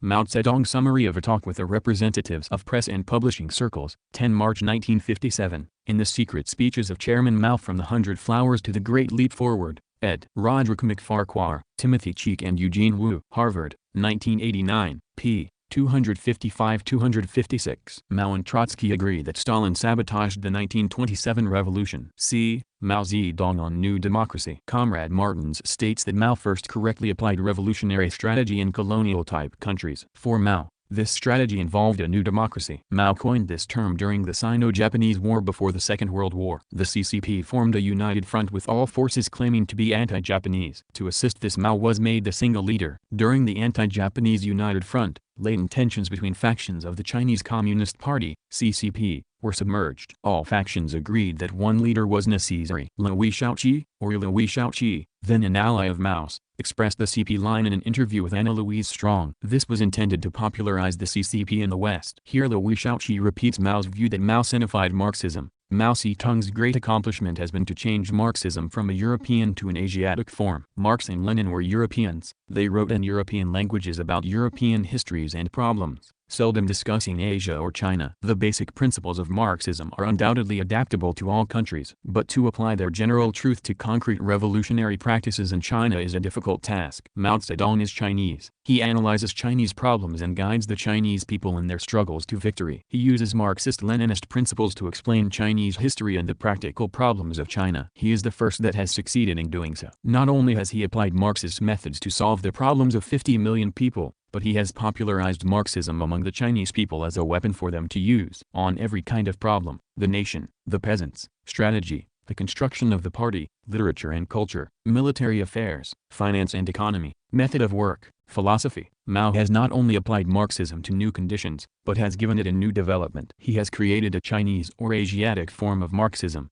China is a semi-feudal, semi-colonial country in which vast numbers live at the edge of starvation, tilling small bits of soil. Its economy is agricultural, backward and dispersed. In attempting the transition to a more industrialized economy, China faces the competition and the pressures economic, political and military, of advanced industrial lands. This is the basic situation that affects both the relations of social classes and the methods of struggle towards any such goal as national independence and a better freer life for the Chinese. There are similar conditions in the other lands of Southeast Asia. The course chosen by China will influence them all. Liu Shaoqi, interview Anna Louise Strong, The Thought of Mao Zedong, Amrasia, 6, June 1947, p. 161. Coincided Donald S. Zagoria, The Sino-Soviet Conflict 1956-61, New York, 1966, p. 1415. But we know that Lenin and Stalin had extensively analyzed and studied the revolution in the East. The composition of the anti-Japanese United Front was a class alliance that joined all classes willing to fight Japanese imperialism, i.e. all classes except the pro-Japanese comprador class of big bourgeoisie, capitulationists, and the landlord class, who supported them, and the wavering diehards. The landlord class forms the main base for imperialism rule in China. It is a class which uses the feudal system to exploit and oppress the peasants, obstructs China's political, economic and cultural development, and plays no progressive role whatsoever. Therefore the landlords as a class are a target and not a motive force of the revolution. In the present war of resistance, a section of the big landlords along with one section of the bourgeoises, the capitulationists, has surrendered to the Japanese aggressors and turned traitor, while another section of the big landlords, along with another section of the big bourgeoisie, the diehards, is increasingly wavering even though it is still in the anti-Japanese camp. December, 1939. Mao Zedong Selected Works, 1960, Hereafter Mao S.W., Volume 2, Peking, Chinese Revolution and Chinese Communist Party, p. 319. The front correctly aimed not to establish socialism, but to rid China of Japanese imperialist occupation. The attitude towards the KMT, still led by Chiang Kai-shek, was complicated by the previous 1927 betrayal of the KMT. After the defeat in 1927, Stalin had pointed out that the revolutionary role of the KMT was finished. The Kuomintangists have disgraced and discredited themselves by their connection with the counter-revolution. The communists will no longer take part in the KMT if a revolution appears upon the scene again. JVS, The Political Complexion of the Russian Opposition, Volume 10, p. 162. In fact, very shortly thereafter, Chiang Kai-shek made a private visit to Japan. This was partly to ask the wealthy Madame Sung for permission to marry her American-educated daughter, Sung Meiling. However, also, he had talks with the Japanese Prime Minister General Tanaka, with a view to forge an alliance with Japan. General Tanaka intended to assist the KMT and Chiang Kai-shek to accomplish their aims, in return for which aid he hoped to obtain the latter's acquiescence in the proposed relations between Japan and Manchuria. For the purpose, General Tanaka gave his approval of the northward advance. M. Shigemitsu, Japan and Her Destiny, translated by O. White, London, 1958, p. 47. Nonetheless, the CCP now made overtures to the KMT. Mao himself recognized that the policy he was proposing had to be justified to the Chinese people. The national-led bourgeoisie withdrew from the revolution and turned into enemies of the people. In the present circumstances, there is the possibility that the bourgeoisie will once again cooperate with us and join in the resistance to Japan, and the party of the proletariat should therefore not repel them but welcome them and revive the alliance with them. Mao S.W., The Tasks of the CCP in the Period of the Resistance to Japan, May 1937, Volume 1, p. 271, 272. However, to ensure the possibility of the bourgeoisie once again cooperating, Mao gave profound reassurances to the bourgeoisie. This was incorrect and relinquished a large degree of the independence of the CCP. Mao strove to convince the national bourgeoisie and to the front, capitalists should be encouraged to come into our anti-Japanese base areas and start enterprises there if they so desire. Private enterprises should be encouraged and state enterprise regarded as only one sector of the economy. Mao S.W., Volume 2, On Policy, December 1940, p. 447. Some people suspect that the Chinese communists are opposed to the growth of private capital and the protection of private property, but they are mistaken. We have too little of capitalism. It will be necessary in the interests of the socialist progress to facilitate the development of the private capitalist sector of the economy. Mao S.W., Volume 3, On Coalition Government, April 1945, p. 282. 283. Mao aimed to establish a new democratic state where all the above classes would have political power. The classes forming this new democratic state comprised all classes in China opposing Japan, including the national bourgeoisie. The new democratic republic will consist of the proletariat, the peasantry, the urban petty bourgeoisie, the bourgeoisie and all those in the country who agree with the national and democratic revolution. It will be the alliance of these classes and the national and democratic revolution. The salient feature here is the inclusion of the bourgeoisie. Mao S.W., the task of the CPC in the period of resistance to Japan, May 1937, Volume 1, p. 271-72. This was therefore according to Mao to be a new type of democracy. In present-day China, the bourgeois democratic revolution is no longer of the old general type, which is obsolete, but one of a new special type. We call this the new democratic revolution, and it is developing in all other colonial and semi-colonial countries as well as in China. The new democratic revolution is part of the world proletarian revolution, for it resolutely opposes imperialism, i.e. international capital. Politically it strives for the joint dictatorship of the revolutionary classes over the imperialists, traitors, and reactionaries, and opposes the transformation of Chinese society into a society under bourgeois dictatorship. Economically it aims at the nationalization of all the big enterprises and capital of the imperialists, traitors and reactionaries, and a distribution among the peasants of the land held by the landlords, and a distribution among the peasants of the land while preserving private capital enterprise in general. In the present war of resistance, the anti-Japanese democratic political power of the anti-Japanese National United Front, this is neither a bourgeois nor a proletarian one-class dictatorship of the revolutionary classes under the leadership of the proletariat. All who stand for resistance to Japan and for democracy are entitled to share in this political power, regardless of their party affiliation. The new democratic revolution also differs from a socialist revolution in that it overthrows the rule of the imperialists, traitors and reactionaries in China, but does not destroy any section of capitalism which is capable of contributing to the anti-imperialist anti-feudal struggle. Mao Zedong, Chinese Revolution and Chinese Communist Party,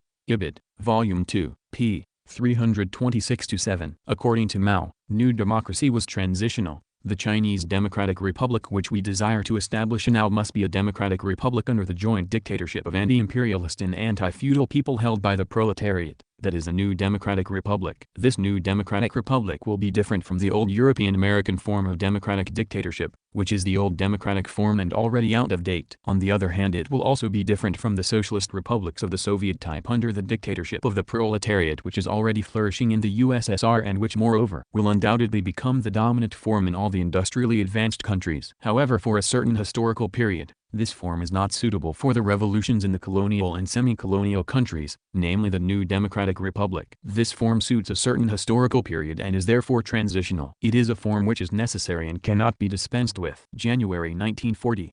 Mao S.W., on New Democracy, Volume 2, p. 350. Therefore the new democratic state was not socialist, but it had an ultimate perspective of not capitalism but socialism or communism. Since China's bourgeois democratic revolution at the present stage is not of the old general type but is a democratic revolution of a special type, a new democratic revolution. However, it is not at all surprising that a capitalist economy will develop to a certain extent within Chinese society with the sweeping away of the obstacles to the development of capitalism after the victory of the revolution. A certain degree of capitalist development will be an inevitable result of the victory of the democratic revolution in economically backward China. Mao S.W., Chinese Revolution and Chinese Communist Party, Volume 2, p. 329. But to ensure a red facade, Mao proclaimed his new democracy would have socialist factors. What will these socialist factors be? The increasing relative importance of the proletariat and the Communist Party among the political forces in the country, leadership by the proletariat and the Communist Party which the peasantry, intelligentsia and the urban petty bourgeoisie already accept or are likely to accept, and the state sector of the economy owned by the working people. Mao S.W., Chinese Revolution and Chinese Communist Party, Volume 2, p. 330. Mao did recognize a second stage, that of the socialist revolution. However, although Mao says its arrival is inevitable, he deferred the socialist revolution to some nebulous future when the necessary conditions are ripe.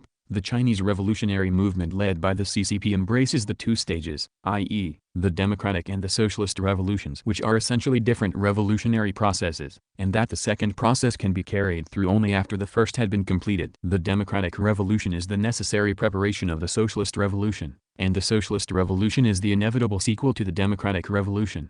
Mao S.W., Chinese Revolution and Chinese Communist Party, Volume 2, p. 330-31. But Marxism-Leninism holds that a state of a dictatorship of the proletariat is necessary to establish socialism. The revolution will be unable to crush the resistance of the bourgeoisie to maintain its victory and to push forward to the final victory of socialism unless it creates a special organ in the form of the dictatorship of the proletariat as its principal mainstay. JVSW, The Foundations of Leninism, April to May 1924, Volume 6, p. 112. For Marxist-Leninists, transition from new democracy, the joint dictatorship of several classes, including the national bourgeoisie, to the dictatorship of the proletariat must involve class struggle against the resistance of the national bourgeoisie. Maoism rejects this Marxist-Leninist view, holding that the contradiction between the national bourgeoisie and the working class can be resolved peacefully. The contradiction between the national bourgeoisie and the working class is one between exploiter and exploited and is by nature antagonistic. But in the concrete conditions of China, this antagonistic contradiction between the two classes, if properly handled, can be transformed into a non-antagonistic one and be resolved by peaceful means. Mao S.W., Volume 5, On the Correct Handling of Contradictions Among the People, February 1957, p. 386. The correct handling which can resolve these contradictions by peaceful means is the policy of uniting with, criticizing and educating the national bourgeoisie. Mao S.W. Ibid, p.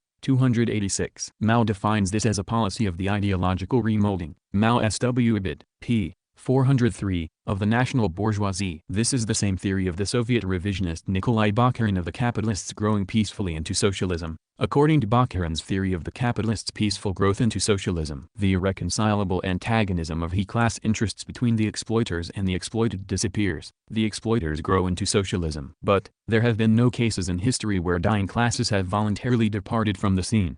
There have been no cases in history where the dying bourgeoisie has not exerted all its remaining strength to preserve its existence. Mao S.W. Ibid, p. 403. The new democratic state was apparently to differ from all states before. It was the harbinger, Mao said, of all states to be formed from revolutions in colonial and semi-colonial countries. Mao. Ibid, p. 351. The state reflected all classes that participated in the revolution. What economic tasks will the new democratic state carry out? Mao accepted the program of the Manifesto of the Kuomintangs, KMT, First National Congress held during the period of KMT communist cooperation. This incorporated Sun Yat-sen's reinterpreted Three People's Principles. Mao S.W., Volume 2, On New Democracy, Volume 2, p. 363. Accordingly, the economic tasks are akin to a state capitalist nationalization. It will own the big banks and the big industrial and commercial enterprises. Enterprises such as the banks, railways and airlines, whether Chinese-owned or foreign-owned, which are either monopolistic in character or too big for private management, shall be operated and administered by the state so that private capital cannot dominate the livelihood of the people. This is the main principle of the regulation of capital. In the new democratic republic under the leadership of the proletariat, the state enterprises will be of a socialist character and will constitute the leading force in the whole national economy, but the republic will neither confiscate capitalist private property in general nor forbid the development of such capitalist production as does not dominate the livelihood of the people, for China's economy is still very backward. The republic will confiscate the land of the landlords and distribute it to those peasants having little or no land, carry out Sun Yat-sen's slogan of land to the tiller, abolish feudal relations in the rural areas, and turn the land over to the private ownership of the peasants. In general, socialist agriculture will be established at this stage. The various types of cooperative enterprises developed on the basis of land to the tiller will contain elements of socialism. China's economy must develop along the path of the regulation of capital and the equalization of land ownership, and must never be privately owned by a few. We must never establish a capitalist society of the European-American type.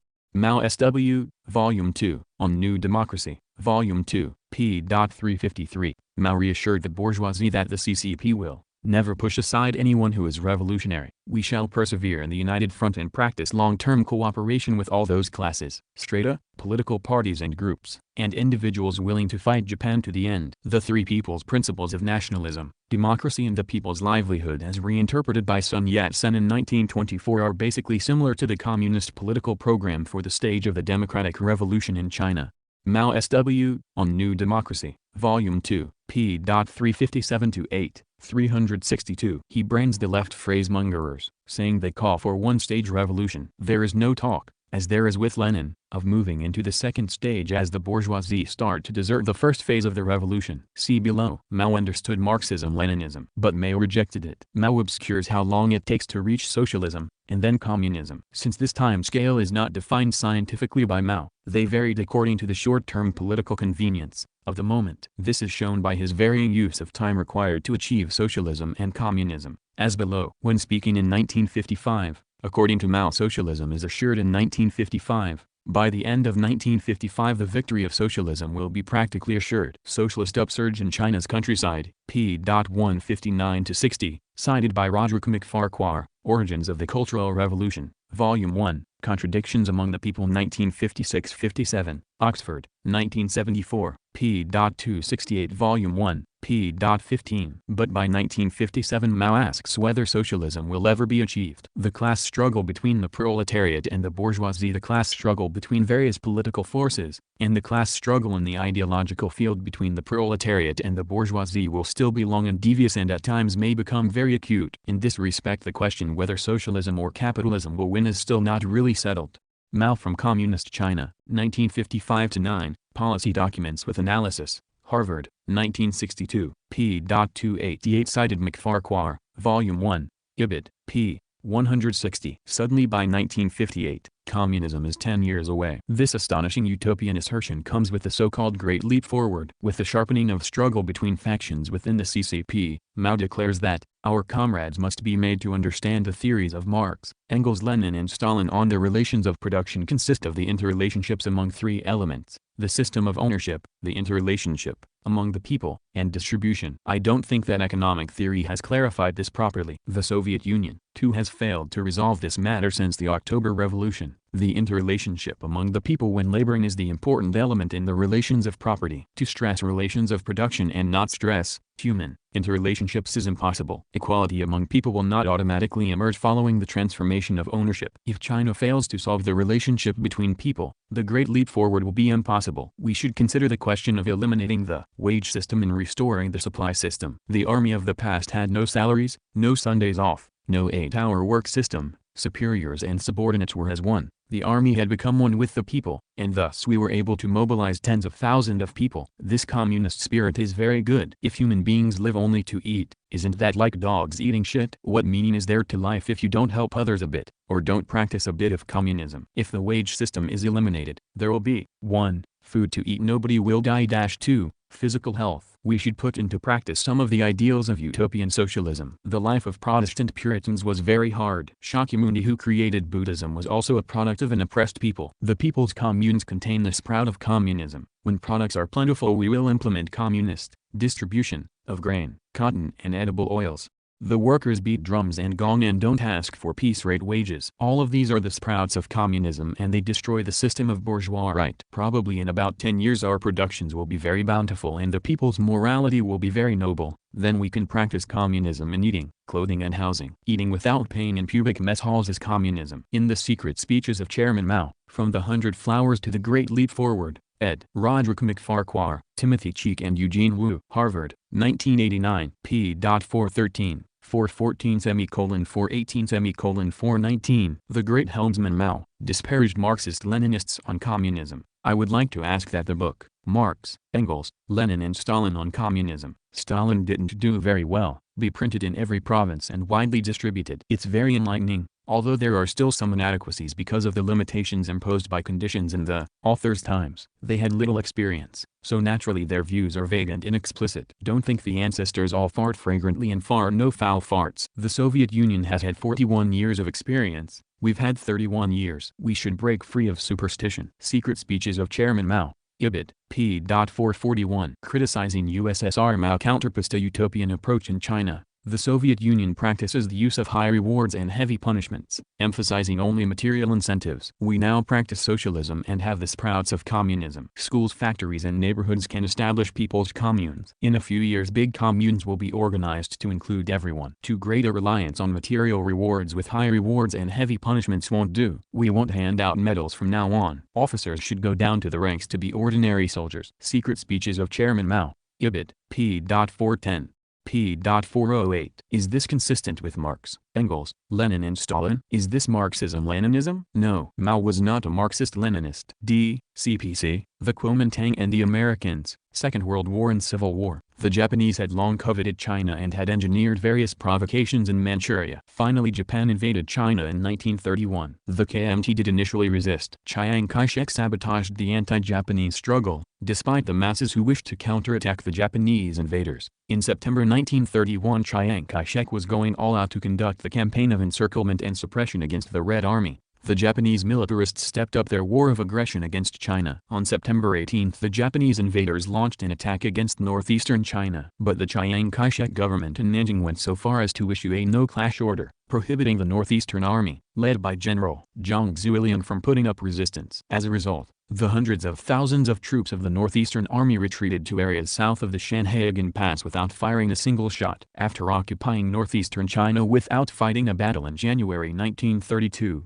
the Japanese troops attacked Shanghai. On March 3 they captured the city. On May 5, Chiang Kai-shek signed the Truce Treaty of Wesong in Shanghai, permitting Japan to station troops in Shanghai, promising to ban the nationwide anti-Japanese movements and ordering the anti-Japanese 19th Rout Army to leave for Fujian to suppress the Communist Party. Deng Mao, Deng Xiaoping, My Father, New York, 1995, p. 195. Chiang Kai-shek's mission to General Tanaka has been discussed already. Even the CCP itself was quite late in resisting the Japanese. The ultra-leftist strategy of Wang Ming and Li San, who were at this time the leading members of the CCP- was in part responsible for this delay. In September 1932 the Provisional Central Committee of the CPC called on the people of China to arm themselves and to resist the aggression of the Japanese imperialists. However, under the control of Wang Ming, the CC headed by Bogu Rongli put forward the slogan of defend the Soviet Union with arms. At home it advocated down with all.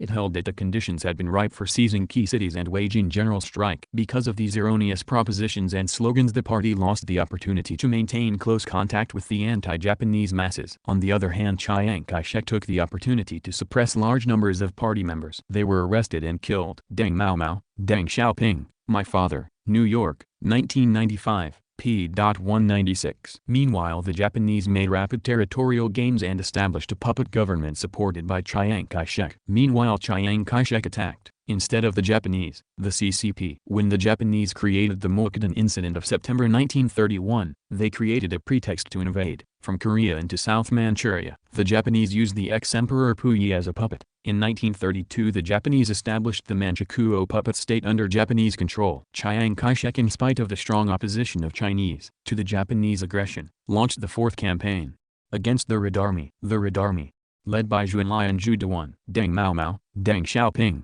My Father, New York, 1995. p. 210-211. But the masses refused to let the KMT policy stand. On December 9, 1935 a huge demonstration in Peking occurred. These December 9thers lit a nationwide demand for anti-Japanese actions. Spencibit, p. 420. But the Japanese continued to overrun the KMT. Despite the masses, the KMT cravenly signed the Tagu Truce in May 1933. This ceded northeastern Hebei to Japan and created a large demilitarized zone patrolled by non-hostile Chinese troops. Meanwhile, Chiang Kai-shek continued his attacks against the CCP. He forced the bandit suppression headquarters to drive into the heart of the Jiangxi Soviet. By 1934, the blockade was serious. The CCP withdrew from the situation in a military retreat. This was led by Zhuenlai, Lin Biao, and Peng Dehuai. This was the famous Long March of October 16, 1934. The 80,000-strong army broke out of the blockade and went some 6,000 miles in 370 days. Spencibit, p. 404-405. The command of the CCP military had been in the hands of Lite, real name Otto Braun, who had been sent from the Comintern in 1933. Deng Maoibid, p. 228-239. The portrayal of the Maoists is that Lite bore the responsibility for the need for the forced retreat. This is unlikely. At the same time, the Maoists blame Lite for suddenly changing the policy of relying on the base areas and ordering the Red Army to leave the Central Revolutionary Base area without conducting thorough ideological mobilization among the cadres and the masses in advance. Deng Mao, Ibid, p. 229. But the encirclement was complete and the breakthrough had to be made. Also, the maneuver had to be completed in as much secrecy as possible. This makes these criticisms invalid. The real problem that the faction around Wang Ming posed for the Maoists was that they were in favor of a more open recognition of the USSR. Most of them had been trained in the USSR, and they went by the title the Returned Bolsheviks, or the 28 Bolsheviks. Furthermore, and more problematic for Mao, they had criticized the Mao faction for his army tactics and for his favoring of the rich peasantry. There was considerable tension between Mao and his followers on the one hand and the 28 Bolsheviks on the other. They opposed his views on guerrilla warfare, argued that the local armed forces should be disbanded and that a single powerful united Red Army should be created, and were dogmatic that land reform should dispossess former rich and middle peasants as well as landlords. D.S.G. Goodman, Deng Xiaoping and the Chinese Revolution, A Political Biography, London, 1994, p. 34. These criticisms of Mao were doubtless in part correct. The factions of the CCP around Wang Ming, Li Tai and Bogu were now in open enmity with that of Mao. At this point the CC of the CCP held this Disunity meeting between January 15–17, 1935. It was at this meeting that Mao finally established his hold on the very center of the CCP. The forced retreat of the Long March had defeated, for now, the KMT attack on the CCP. The KMT came under further considerable pressure to collaborate to defeat the Japanese invaders. The Manchurian warlord, Zhang Zuilian kidnapped Chiang Kai-shek to force the KMT to cooperate with the CCP. In December 1936, Zhou Enlai negotiated with Zhang and stated that the leadership should be under Chiang, for a national united front government. Spence, Ibid, p. 423. As the Japanese entered into eastern China as well, pressure mounted for opposition. By July 1937, there was an agreement between the CCP and the KMT to cooperate to resist the Japanese. Given Kai-shek's attacks, and his hidden relations with the Japanese, this was a doomed enterprise. However, this marked the start of the Sino-Japanese War. The Red Army was designated the 8th Rout Army. Spence, Ibid, p. 460. But it was a fragile alliance. Even though the KMT was poorly led, and had links with some pro-Japanese landlords, it was supported by the USA. Initially the KMT refused to join a united front with the CCP. But in September 1937, after the Japanese assault on Shanghai, an agreement was reached between the KMT and the CCP Red Army at Yan'an Northern Base Area. That base area was held by the 8th Rout Army. The CPC and KMT pledged cooperation in a united front against Japanese imperialism. The basis of the united front was the three principles of the people of Sun Yat-sen. Even though it was correct to unite with all forces fighting Japanese imperialism, the CCP incorrectly threw away any semblance of a correct strategy by making major concessions of principle, thereby hampering its independence. As seen in its promises, the CCP pledged to restrain class struggle, to abolish the autonomous regions of another Soviet, the Shaanxi Soviet, to renounce the use of armed struggle for Soviet formation, and renounce the seizing of landlord holdings. Jonathan Spence, The Search for Modern China, 1990, New York, p. 460. As the Sino-Japanese War became part of the Second World War, the situation again changed. Soon the KMT attacked the CCP New Fourth Army, in the Yangtze River area in January 1941. Despite massive losses, the CCP remained in the front. The decision to stay in the front even now, reflected the desire of the CCP to achieve an alliance with the USA. Both the USSR and USA had aided the KMT government at Chongqing, and the USSR aided the CCP at Yan'an. Following the fall of Burma, and the loss of KMT troops, Chongqing was waning. After the Japanese attack of 1944, Operation Ichigo, No. 1, Chongqing weakened. At this time the USA began to look to the Yan'an CCP. From the USA perspective the imperialists had a choice. On the one hand the CCP had fought well against the Japanese, but carried the stigma of the name communist. On the other hand, the KMT were definitely capitalist, but were corrupt and had not engaged in the fight well. General Joseph Stilwell urged support to the CCP, but Chiang Kai-shek obstructed this. Stilwell was removed in favor of General Albert Wedemeyer, and Ambassador Hurley pulled away from Yan'an. The European war was almost won by the Allies. The Yalta meeting in February 1945 signaled the entry of the USSR into the Asian War. But the destruction of Hiroshima and Nagasaki signaled the USA intent to deny the USSR a foothold in Asia. The USA and the KMT instructed the Japanese not to surrender to either USSR troops in Manchuria or the CCP. After the Japanese surrender, the KMT installed puppets who had been supporting Japanese fascism. Disillusionment mounted. Mao met Chiang Kai-shek at Chongqing, escorted by the USA Ambassador Hurley in August 1945. But this did not yield any stable compromise. Chiang Kai-shek openly attacked the CCP in November 1945. Ambassador Hurley resigned in November accusing secret USA advisors of CCP sympathy. Indeed some of the USA leaders had understood by now that the CCP was not communist. But the KMT continued to attack the CCP. General Marshall of the USA tried to mediate a ceasefire between the CCP and the KMT. Although an initial agreement was reached, it broke down in January 1947. Links between Yan'an and the USA had grown during the war. Zhang's greed and corruption as well as the inefficiency and incompetence of the KMT troops had alienated the USA. Chiang Kai-shek's action in virtually putting a monetary price on his continuing in the war aided the increasing disenchantment with China and Washington. Henry Morgenthau, Secretary of the Treasury, opposed the loan for the same reason as Gauss, U.S. ambassador to China, because as he told the president, China had no way of using it and it would be ineffective to control inflation. My guide wrote Stilwell, 50 million gold to build their airfields and a 50 million gold squeeze. Barbara Tuchman, Sand Against the Wind. Stillwell and the American Experience in China 1945 inches, London, 1985. 528-9. The situation demanded rethinking. USA Ambassador Goss put it as follows: "It appears that we are to be faced inevitably with the problem of determining whether the Chinese Communists are to be supplied with American arms and equipment in the struggle against Japan. Since this would have to be done against the will of Chiang Kai-shek," Gauss pointed out, "the decision could bring about his downfall." Stillwell stated his position on the Communists flatly and frankly in a memorandum for Hurley. "The 8th Group Army, Reds, will be used. There must be no misunderstanding on this point. They can be brought to bear where there will be no conflict with the central government, KMT, troops about. They must be accepted as a part of the team during the crisis." Tuckman, Ibid, p. 619. As the British columnist Alan Winnington noted, Mao courted the USA. Mao was opposed by some of the CCP including Peng Dehuai, who were much more pro-USSR. Mao however interviewed the American diplomat John S. Service, who reported Mao as saying, "America needs an export market for their heavy industry and these specialized manufacturers. She also needs an outlet for capital investment. China needs to build up her own market and raise the living standards of her own people. America is not only the most suitable country to assist this economic development of China, she is also the only country fully able to participate." Cited by Alan Winnington, Breakfast with Mao, Memoirs of a Foreign Correspondent, London, 1986, p. 72. This type of reassurance by Mao convinced the USA imperialists that Mao was, as Stalin called him, a radish communist, red on the outside and white on the inside. It reassured the USA that Mao was not going to turn against the interests of the USA. Mao never did turn against the USA imperialists. As Tuckman notes,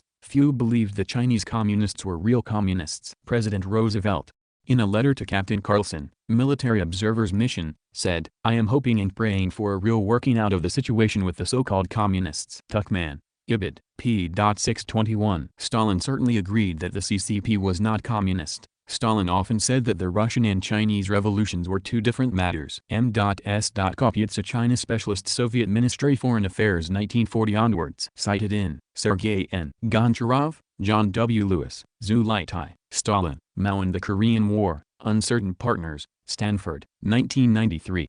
p. 25. Stalin did not consider Mao a true Marxist and always suspected that the Chinese Revolution would mutate into something else, meaning something anti-Marxist and anti-Soviet. M.S. Kapitska, cited Uncertain Partners, p. 8. Stalin had understood the real desires of Mao regarding the USA. Stalin sent a personal envoy to Mao in China, Ivan V. Kovalev, former People's Commissar for Transportation. Kovalev reported only to Stalin. He had the highest entry into CCP circles. His reports to Stalin naturally included the information about the USA, and also CCP responses to the Cominform exposure of Tito. In the 1940s, reliable information was given to Mao and Zhou Enlai about the affiliation with U.S. intelligence of several Americans who were staying in Yan'an and were receiving important information there. Yet in spite of warning, Mao and Zhou did nothing to isolate them.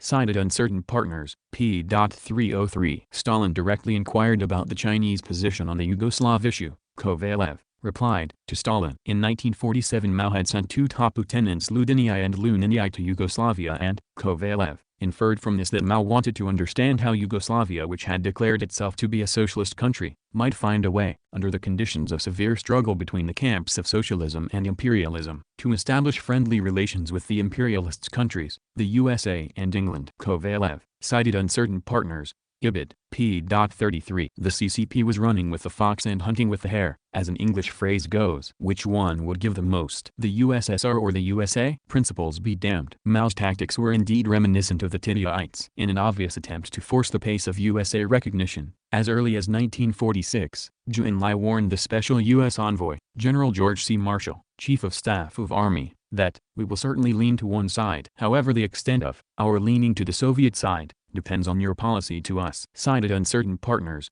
Ibid, p. 45. This shopping around of the CCP was in marked contrast to the correct wartime behavior of such as Enver Hoxha of Albania. The CCP actively tried to attach themselves to the USA. But, now, as the war was ended, the USA had become cooler. The pro-Mao lobby in the USA had been blocked by pressure from the pro-KMT lobby. In the interim, therefore, the CCP needed to gain some ground. The CCP now moved left. The CCP launched a land reform which gained for them the peasantry in northern Jiangsu, Hebei, Shandong. Spence, Ibid, p. 491-493. The seizure of the lands of the Japanese and their collaborators was huge in just Manchuria alone. Spence, Ibid. p. 497. This assisted the CCP to gain the masses. Manchuria had been ceded by the Yalta Agreement to a USSR occupation. The USSR now assisted the CCP by allowing the CCP and not the KMT to occupy key areas. Sergei Goncharov, John W. Lewis, Zhu Laitai, Stalin, Mao and the Korean War, Stanford, 1993, p. 11-14. Although the KMT did occupy Yenin, the USSR then assisted the CCP further, with arms and funds. Lin Biao used this to build the People's Liberation Army, PLA. The KMT, in desperation, staved off a crisis by printing money. This provoked the severe inflation and major labor unrest. By 1948,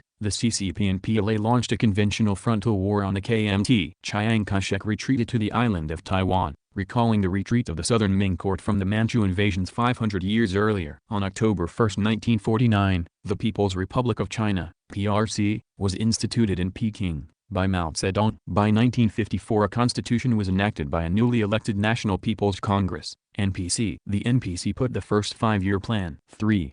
The People's Republic of China, PRC, and Mao's new state. A. The class alliance of the Chinese Communist Party. The CCP was a class coalition made up of many factions. Even at the proclamation of the PRC, Mao's previous opponents from 1927 were still within the CCP. As McFarquhar puts it, in 1956, the Chinese top leadership included men like Zhou Enlai and Chang Wentian, who had been bitter opponents of Mao in the early 1930s. Men like Li Lisan and Wang Ming, who had been leaders of the CCP, were still members of the CC. McFarquhar, Ibid, Volume 1, Ibid, p. 46. What factions were there in the CCP?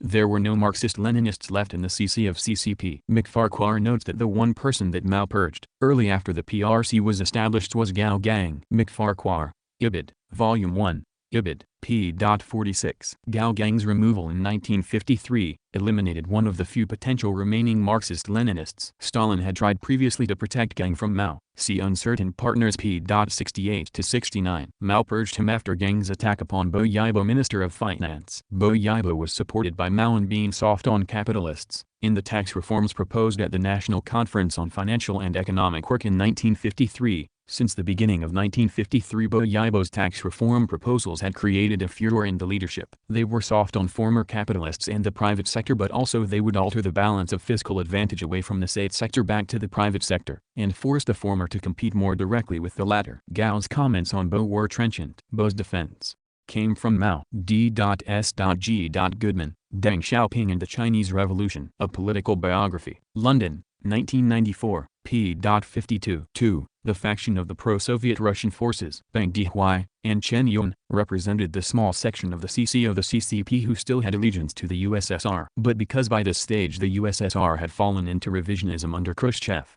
objectively this Chinese faction could not be considered any longer a Marxist-Leninist force. This, because the Khrushchev forces had dismantled socialist property relations in the countryside. They were busily dismantling socialist property relations and socialist planning in the state as a whole. The state of the USSR had fallen from the control of the workers and peasants of the USSR. The economic basis of this destruction of socialism has been extensively documented by W.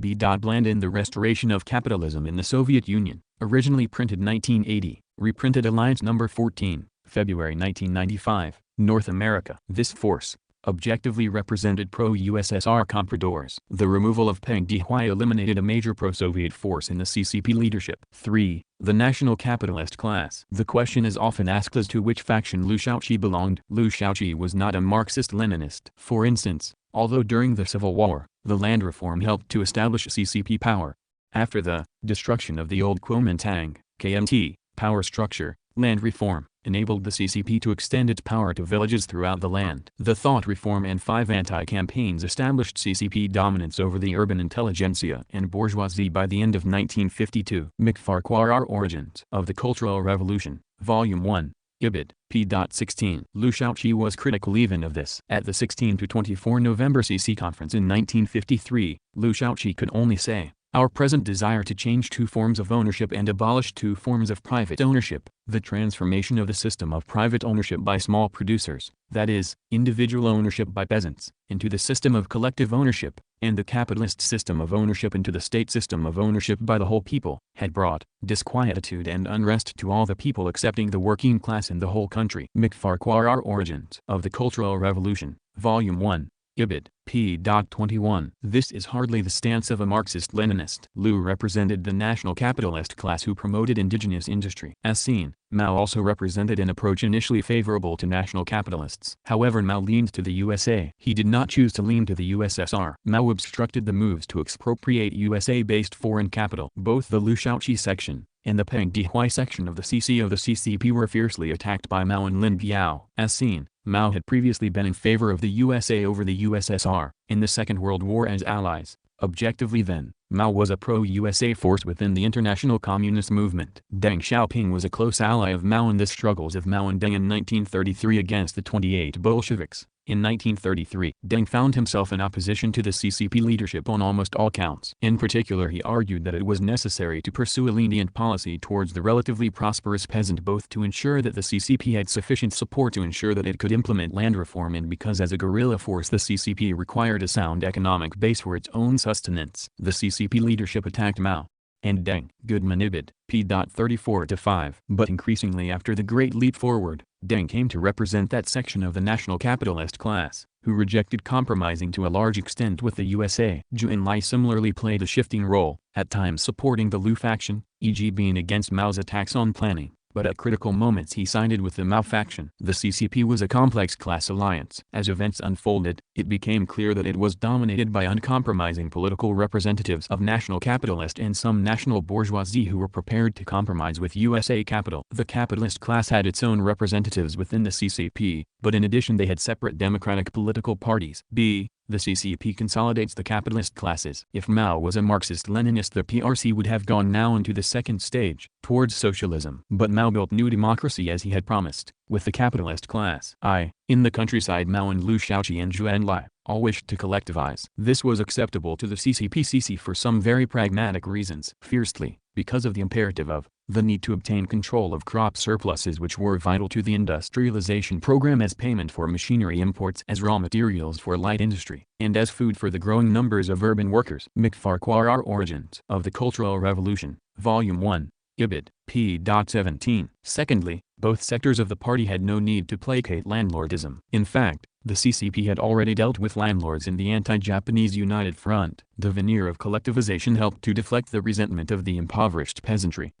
Everyone has noticed that in recent years there has been a spontaneous and constant growth of capitalist elements in the countryside, and that new peasants have sprung up everywhere. Many well-to-do middle peasants are striving to become rich ones. Many poor peasants lacking sufficient means of production are still not free from the toils of poverty. Some are in debt, others selling or renting their land. If this tendency goes unchecked, peasants who have lost their land and who are still having difficulties will complain. Mikfarquhar Origins of the Cultural Revolution, Volume 1, Ibid, p. 16-17. Thirdly, collectivization did not threaten class harmony. What form did this collectivization take? The form was Agricultural Producers Cooperative, APC. In these APC, private property relations continued. They were disguised under the term of dividends. Peasants received a dividend according to his relative contribution of land, tools, animals. The policy, adopted, was of restricting rather than liquidating rich peasants. In contrast to the forced deportation and killing of Russian kulaks, Chinese rich peasants were treated mildly. F.C.Ai's Chapter 1, The Establishment and Consolidation of the New Regime 1949-1957. In Edar. Mikfarquhar, The Politics of China 1949-1989, Cambridge, 1993, p. 59. A limited form of agricultural improvement should not divert us from the fact that in essence the second stage of the revolution had not been embarked upon. Actually, the move to the second socialist stage was sabotaged. The so-called socialist development put agriculture before industry. Mao expressed it as putting green leaves before red flowers. We've solved the theoretical problem in Marxism. First take care of agriculture while at the same time taking care of heavy industry. The arguments Khrushchev had with Molotov were precisely over too much heavy industry. We take a road opposite to that of the Soviet Union. We first take care of agriculture in order to facilitate industrial development. We first take care of the green leaves and then the red flowers. Ed. Mikfarquhar, T-Cheek, Iwu. Harvard 1989, Secret Speeches of Chairman Mao, p. 423. 2. In the city, pro-Japanese capital-related ventures were all expropriated immediately. All other imperialist-owned properties including USA-linked comprador capital was not touched, and national capitalist class capital was not touched. The formerly pro-Japanese property and assets had formed the basis of the state-owned sector, The Central People's Government led the people of the whole country in carrying out a series of reforms. The confiscation of enterprises formerly belonging to the bureaucrat capitalists who worked hand in glove with the Kuomintang and their conversion into socialist state enterprises. Liao Kai-lung, From Vienna to Peking, Peking, 1954, p. 156-157. But as already said, those enterprises owned by imperialists other than the Japanese, and by compradors dependent upon imperialism other than the Japanese, were not nationalized. Enterprises financed by foreign capital were allowed to operate provided they abided by the laws and decrees of the Central People's Government. Liao Kai-lung, From Vienna to Peking, Peking, 1954, p. 156-156. Even during the Korea War of 1950-53, when U.S. and Chinese armed forces were in actual conflict, U.S.-owned enterprises were only placed under state control and not nationalized. When the U.S. used the Korean War as a pretext to freeze our overseas assets and impose an economic blockade and embargo upon us, our government retaliated with the announcement on December 28, 1950, that control would exert it over property belonging to the U.S. imperialists. Liao Kai-lung, From Vienna to Peking, Peking, 1954, p. 157. By September 1953, Mao equated socialism with state capitalism. The transformation of capitalism into socialism is to be accomplished through state capitalism. Mao S.W., Volume 5, The Only Road for Transformation of Capitalist Industry and Commerce, September 1953, p. 112. State capitalism is to be put into practice gradually so as to attain socialist ownership by the whole people. Mao S.W., Volume 5, 1977, On the Draft Constitution of the People's Republic of China, Peking 1954, p. 143. Liu Shaoqi was in no disagreement, as was enshrined in Article 6 of the Draft Constitution of the People's Republic of China. See Report on Constitution by Liu Shaoqi, Peking, 1962, p. 66. All capital that was not fully expropriated was converted into joint stock ventures with the state. However, this did allow a veneer of not being private. Profit, termed bonuses, was now paid to managers, not owners. The enterprises were operated jointly by the state and private capital. The advanced form of state capitalism in China is called a state-private enterprise. This is the principal way through which the transition of capitalist industry and commerce into socialist enterprises is being effected. A joint state-private enterprise is one in which the state invests and to which it assigns personnel to share in management with the capitalists. A fixed rate of interest was paid by the state for the total investment of the capitalists in the joint state-private enterprises. The interest is fixed at a rate of 5% per annum. Guantatung, The Socialist Transformation of Capitalist Industry and Commerce in China, Peking, 1960, pages 75, 84, 86-87. The Chinese national capitalist class not only had no objection to Mao's socialism, in which the state invested in their enterprises and guaranteed their profits, they welcomed it.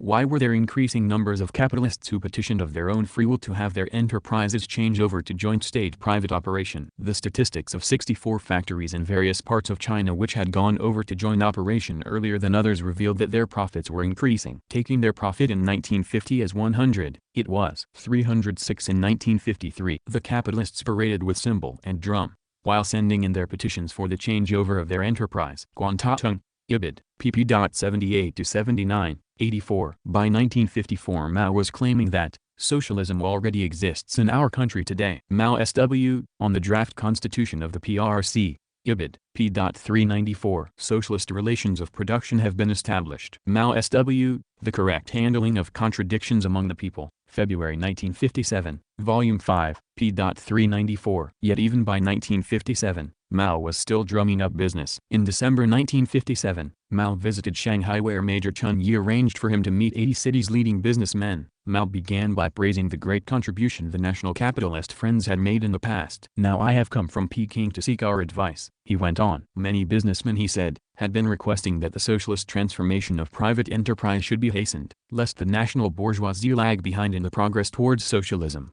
I don't think that I can agree with that, he informed us. But I am not well informed on the subject. I want to listen to your opinions. I have brought only my 2 ears to this meeting, and if you expect more from me, you will be disappointed. McFarquhar, Origins of Cultural Revolution Ibid, Volume 1, p. 22. The remaining cautious capitalists who had delayed, were convinced enough, to be taken over into joint stock ventures with the state. By 1957, initially the People's Daily on 3rd of January in an editorial said, it is stipulated that within 2 years of 1956 and 1957 there will basically be realized the socialist transformation of capital, industry and commerce.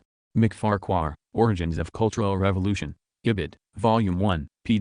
23. However, under pressure by the capitalists, this time frame for so-called socialist transformation was rapidly shortened. By the 15th January, under the direction of the mayor of Peking Peng Jun, socialist transformation was completed. This was possible using the simple expedient of little more than a change of description. Private firms were simply relabeled joint state private. The feat was quickly celebrated by a rally in Tiananmen Square on the 15th, attended by Mao, Liu Shaoqi, Zhu Enlai. McFarquhar, Origins of Cultural Revolution. Ibid, Volume 1, p. 23. C. Differences develop between dominant factions within the CPC. That both Mao and Liu were not Marxist-Leninists is by now clear. Liu Shaoqi's faction disagreed with Mao over several issues. These were whether to strengthen China's industrial base and how, whether the cult of Mao should be continued, and the role of the CCP. The major disagreement, however, was how much to woo and support the USA. It is these disagreements that overlie and explain the public responses of the CCP to the CPSU.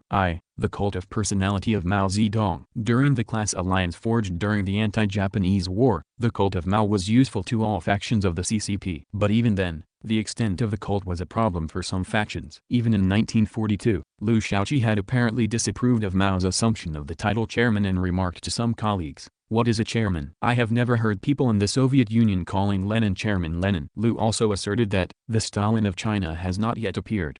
Liu Selected Editions, Liu S.E., SCMM 651, p. 20. Cited McFarquhar R., Origins of Cultural Revolution.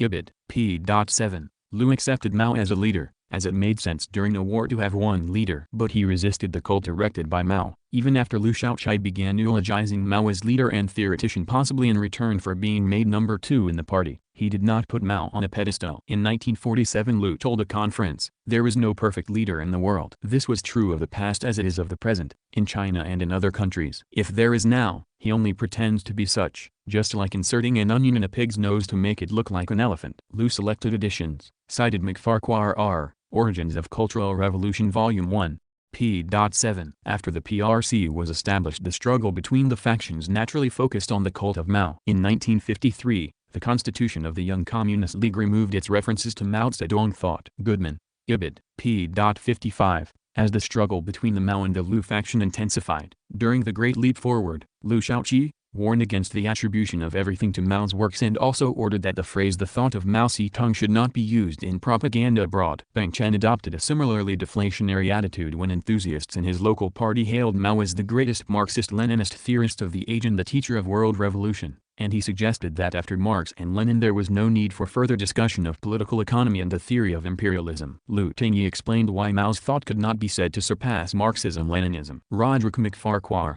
The Origins of the Cultural Revolution, Volume 2, The Great Leap Forward 1958-1960, Oxford 1983, p. 319. Liu's faction intended this to lead to the disintegration of the cult of Mao. Deng Xiaoping, Liu Shaoqi and Peng Dehuai pushed to remove reference of Mao Zedong thought from the constitution. They took this step at the 8th CCP Congress of September 15, 1956. The 1945 CCP Constitution had explicitly recognized that Marxism-Leninism Mao Zedong thought was the party's ideology. However, Mao Zedong thought was written out of the 1956 version, leaving only Marxism-Leninism as the description of the CCP's guiding ideology. Sources originating from the Cultural Revolution were highly critical of Deng's action in proposing the removal of the reference. Goodman, Ibid, p. 55. Liu Shaoqi's political report also contained no mention of Mao's thought. Peng Dehuai confessed, in the Cultural Revolution ed., that he had originally proposed to drop Mao's thought.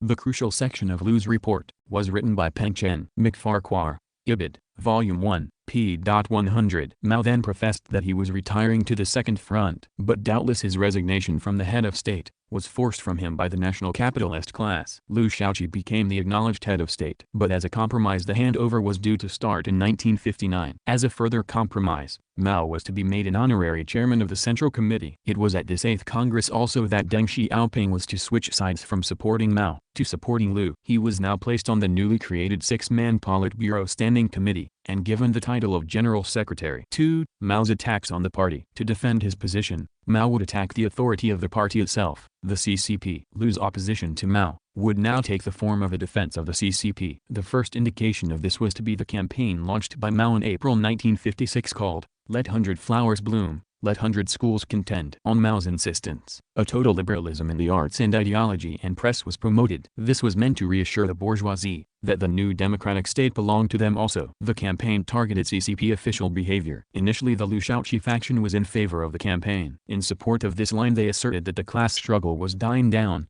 Comparing this year with last year, the class struggle is not getting fiercer and sharper but is ameliorating. The landlords and rich peasants hold the common good and obey the laws. Feng Kung Shu Fa. The bourgeoisie has accepted the transformation. Even the counter-revolutionaries are sincere. In general the situation has changed. The rich peasants had been deprived of their weapons and over half of the bourgeoisie have entered state, private enterprises. Let me repeat that it is no longer true to say that the class struggle is getting sharper. McFarquhar. Ibid. Volume 1, p. 80. Liu hoped the 100 Flowers campaign would limit the Mao cult. According to Liu, the main objective of the 100 schools policy was to oppose doctrinarism and to avoid confining ourselves to one school of thought. Cited McFarquhar. Ibid. Volume 1, p. 53. But Liu tried to safeguard the future rights of the CCP to interfere with culture on political grounds. All future political attacks should be backed by formal documents. At no point did Liu exhibit any willingness to countenance Democrats criticizing full-time party officials. McFarquhar. Ibid. Volume 1, p. 115. Therefore initially Liu supported the 100 Flowers campaign. But the Liu Shaoqi faction soon recognized that the 100 Flowers campaign was an invitation to the petty bourgeois and the bourgeoisie to openly attack the CCP. The Liu faction saw a further need of the cover of the red facade of the CCP. They therefore opposed this decision, even though they were pro-capitalist. Therefore the Liu Shaoqi faction now opposed Mao, and opposed the 100 Flowers campaign. But Mao continued against their opposition. The vice president of Tsinghua University said, "The reason why contending in blooming is not going well is because the Liu Shaoqi Pengchen axis does not support contending in blooming." McFarquhar Ibid. Volume 1, Contradictions Among the People 1956-57, Oxford, 1974, p. 285. During the 5 weeks of the blooming a total challenge was offered to the CCP authority. As the party cadre rejected the virulent attacks, Mao was forced to humiliatingly withdraw. At the same time Mao continued to foster other attacks that took the forms of rectification campaigns aimed at party cadre. McFarquhar Ibid. p. 191. 196. These attacks were justified by the article Internal Contradictions Among the People, a speech of 27 February 1957, where Mao pretended, "Never has our country been as united as it is today." McFarquhar, Volume 1 Ibid, p. 185. Mao gave an open and frank admission of serious CCP errors. McFarquhar, Volume 1 Ibid, p. 187. For all these reasons Mao counterattacked, and asked for an opening wide. Let all people express their views freely so that they dare to speak, dare to criticize. Not suppressing wrong views but convincing people by reasoning with them. McFarquhar, Volume 1 Ibid, p. 188. Both Pengchen and Liu Shaoqi strongly objected to these attacks. Liu Shaoqi boycotted the contradiction speech to the Supreme State Conference. Ibid, p. 191. Liu did reply though, contradictions within the ranks of the people.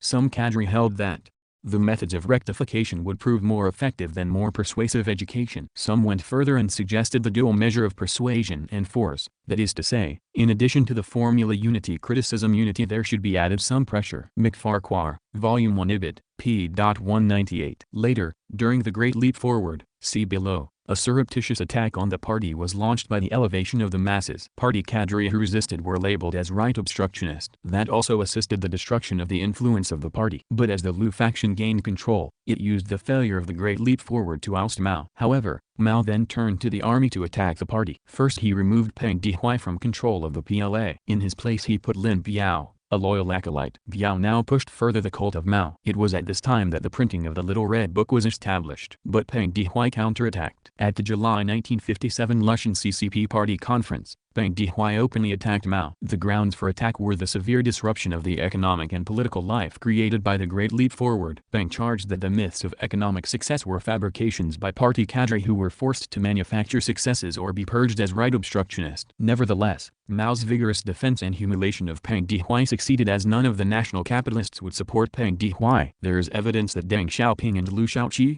as well as even Zhou Enlai, supported the correctness of the charges laid by Peng. C. Goodman, Deng Xiaoping and the Chinese Revolution.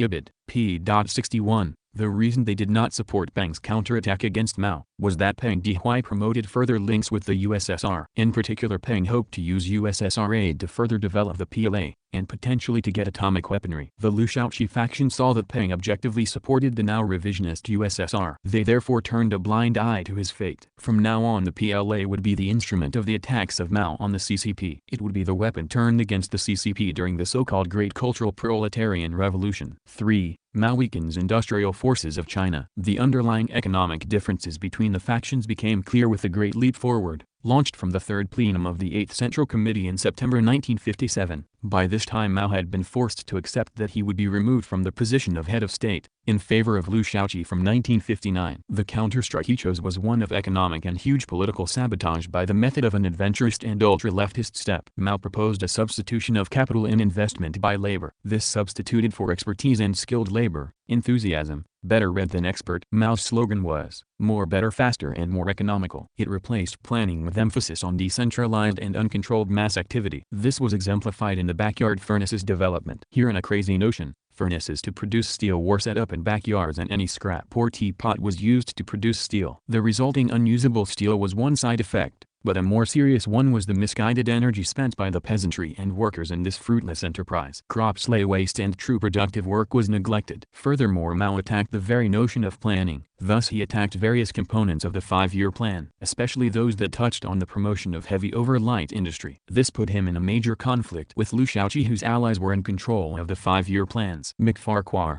Ibid, Volume 1, p. 57-74. Naturally, the national capitalist class would be in favor of a policy that promoted heavy industry. Naturally also, the comprador capitalist class would be uninterested in this. It was the Minister of Finance Li Jiannin, an ally of the faction representing the national capitalist class, who attacked Mao's economic objectives first, even before Mao had launched the Great Leap Forward. During the so-called Little Leap, the People's Daily quoted Li Jiannin's speech. While opposing conservatism, one must at the same time oppose the tendency towards impetuosity and adventurism, cheat Cao Mao Qin, and this kind of tendency has already appeared in many departments and many places during the past few months. McFarquhar, Ibid, Volume 1, p.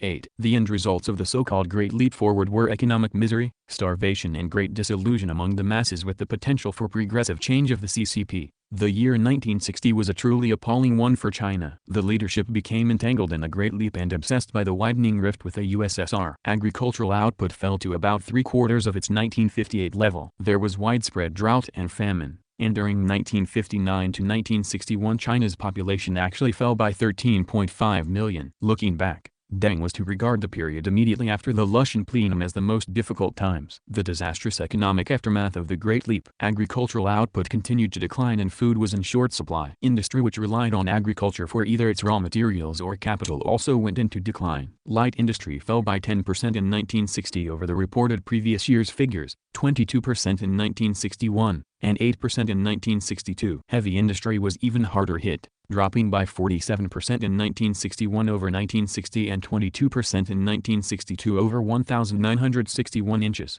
D.S. Goodman, Deng Xiaoping and the Chinese Revolution. Ibid, p. 65. Only with great difficulty was Mao forced to recant his line. In recanting he lost much prestige. His response would be to launch the so-called Cultural Revolution, a war against the faction of Liu Shaoqi. But before that the CCP was to break with the USSR. By now, the leading faction in the PRC was the national capitalist class. 4. The CCP and the 20th Congress. Criticism of Stalin. Comrade Martens agrees that the initial response of the CCP to the 20th Party CPSU Congress was poor. But the change between the initial and the later response of the CCP is not explained by him. The internal situation of the CCP is not considered by Martens. Yet it is there that the key lies. In February 1956, the infamous 20th Party Congress of the CPSU was held, and took two main political positions. 1. The denunciation of Stalin. This meant an attack on Marxism-Leninism. 2. The insistence on the peaceful road to socialism, and the insistence that war was not inevitable. War is not predestined and unavoidable. This meant the preaching of international class harmony. Neither of these positions were challenged by the CCP. To summarize the three major factions of the CCP, these were as stated above: I, a bourgeoisie leaning to the USA, represented by Mao. 2. An uncompromising national bourgeoisie represented by Liu Shaoqi. 3. A pro-USSR faction represented by Peng Dehuai. As Comrade Martens points out, the CCP bowed to the traitorous statements by Khrushchev. Deng Xiaoping, Liu Shaoqi and Hu Qiaomu drafted the 5th April reply that was published in the People's Daily, called on the historical experience of the dictatorship of the proletariat. Mao agreed to this text. McFarquhar, Ibid, Volume 1, Ibid, p. 43. Martens notes, at first the position of the Mao Zedong and the CCP was hesitant. They did not consistently defend the Marxist-Leninist work of Stalin, but followed Khrushchev. The criticisms formulated by Mao Zedong simply repeat Khrushchev's calumnies, with no serious facts to back them up. The conclusion is in the same tone: Khrushchev has taken steps to correct Stalin's errors. Martens, Ibid, p. 11. Martens recites the CCP accusations against Stalin and on the historic experience of the dictatorship of the proletariat, Stalin's subjectivism, blind faith in Stalin's own wisdom and authority, arrogance, inability to rectify mistakes, insufficient vigilance against Hitler, leftist terror and deepening the class struggle after liquidation of the classes, oppression of peasantry during collectivization, emphasized heavy versus light industry. Martens, Ibid, p. 11-12. But why did the 1956 CCP support the attack of Khrushchev against Stalin? Firstly, there was an initial agreement on attacking the cult of Stalin. All factions of the CPC agreed with the attacks on Stalin. Mao agreed also, but was aware this might also allow attacks on the Mao cult of personality. The compromise CCP solution then was to simply object to the complete negation of Stalin. But later, as the Mao faction engaged in more concerted struggle with the Liu Shaoqi faction, the issue of the cult of Mao's personality became embroiled in a larger issue. Peng Zheng and Liu Shaoqi had resisted both the Mao cult, and had also been openly anti-Stalin. The two were explicitly linked in a threat to Mao. Stalin considered himself perpetually and absolutely correct. The result was that he was seized by the 20th Congress and smashed to smithereens, and in many places in the world his pictures were taken down and even torn up. As one can see, all men make mistakes. What differs is the size and nature of their mistakes. Roderick McFarquhar, Origins of the Cultural Revolution Volume 1, Ibid p. 270. Secondly, there was agreement on the need for class harmony. Amongst all factions of the CCP, there was an agreement with the Khrushchevites on the issue of world peace. After all, the CCP had been cultivating the world's progressive bourgeoisie at the Afro-Asian Bandung Conference in Indonesia in April 1955. But events changed to upset the CPC-3 faction. Class harmony. Support of Khrushchev changed into an attack of the CPC upon the open right revisionism of Khrushchev in 1963. The proposal for the general line of the international communist movement was dated June 14, 1963. It was the work of Deng Xiaoping's secretariat, but Chen Boda, Mao's political secretary, later found it expedient to claim that the final version was Mao's. Uli Franz Deng Xiaoping, New York, 1988, p. 168. As Martens appreciates, even this document does not attack the Trotskyite and Bukharinist assumptions of Khrushchev. Martens, Ibid, p. 13. In fact, the proposal also accepts that Stalin did not distinguish the two categories of contradictions. Contradictions between the enemy and us and contradictions among the people. The process of elimination of the counter-revolution allowed many counter-revolutionary elements to be justly punished, but honest people were also unjustly condemned.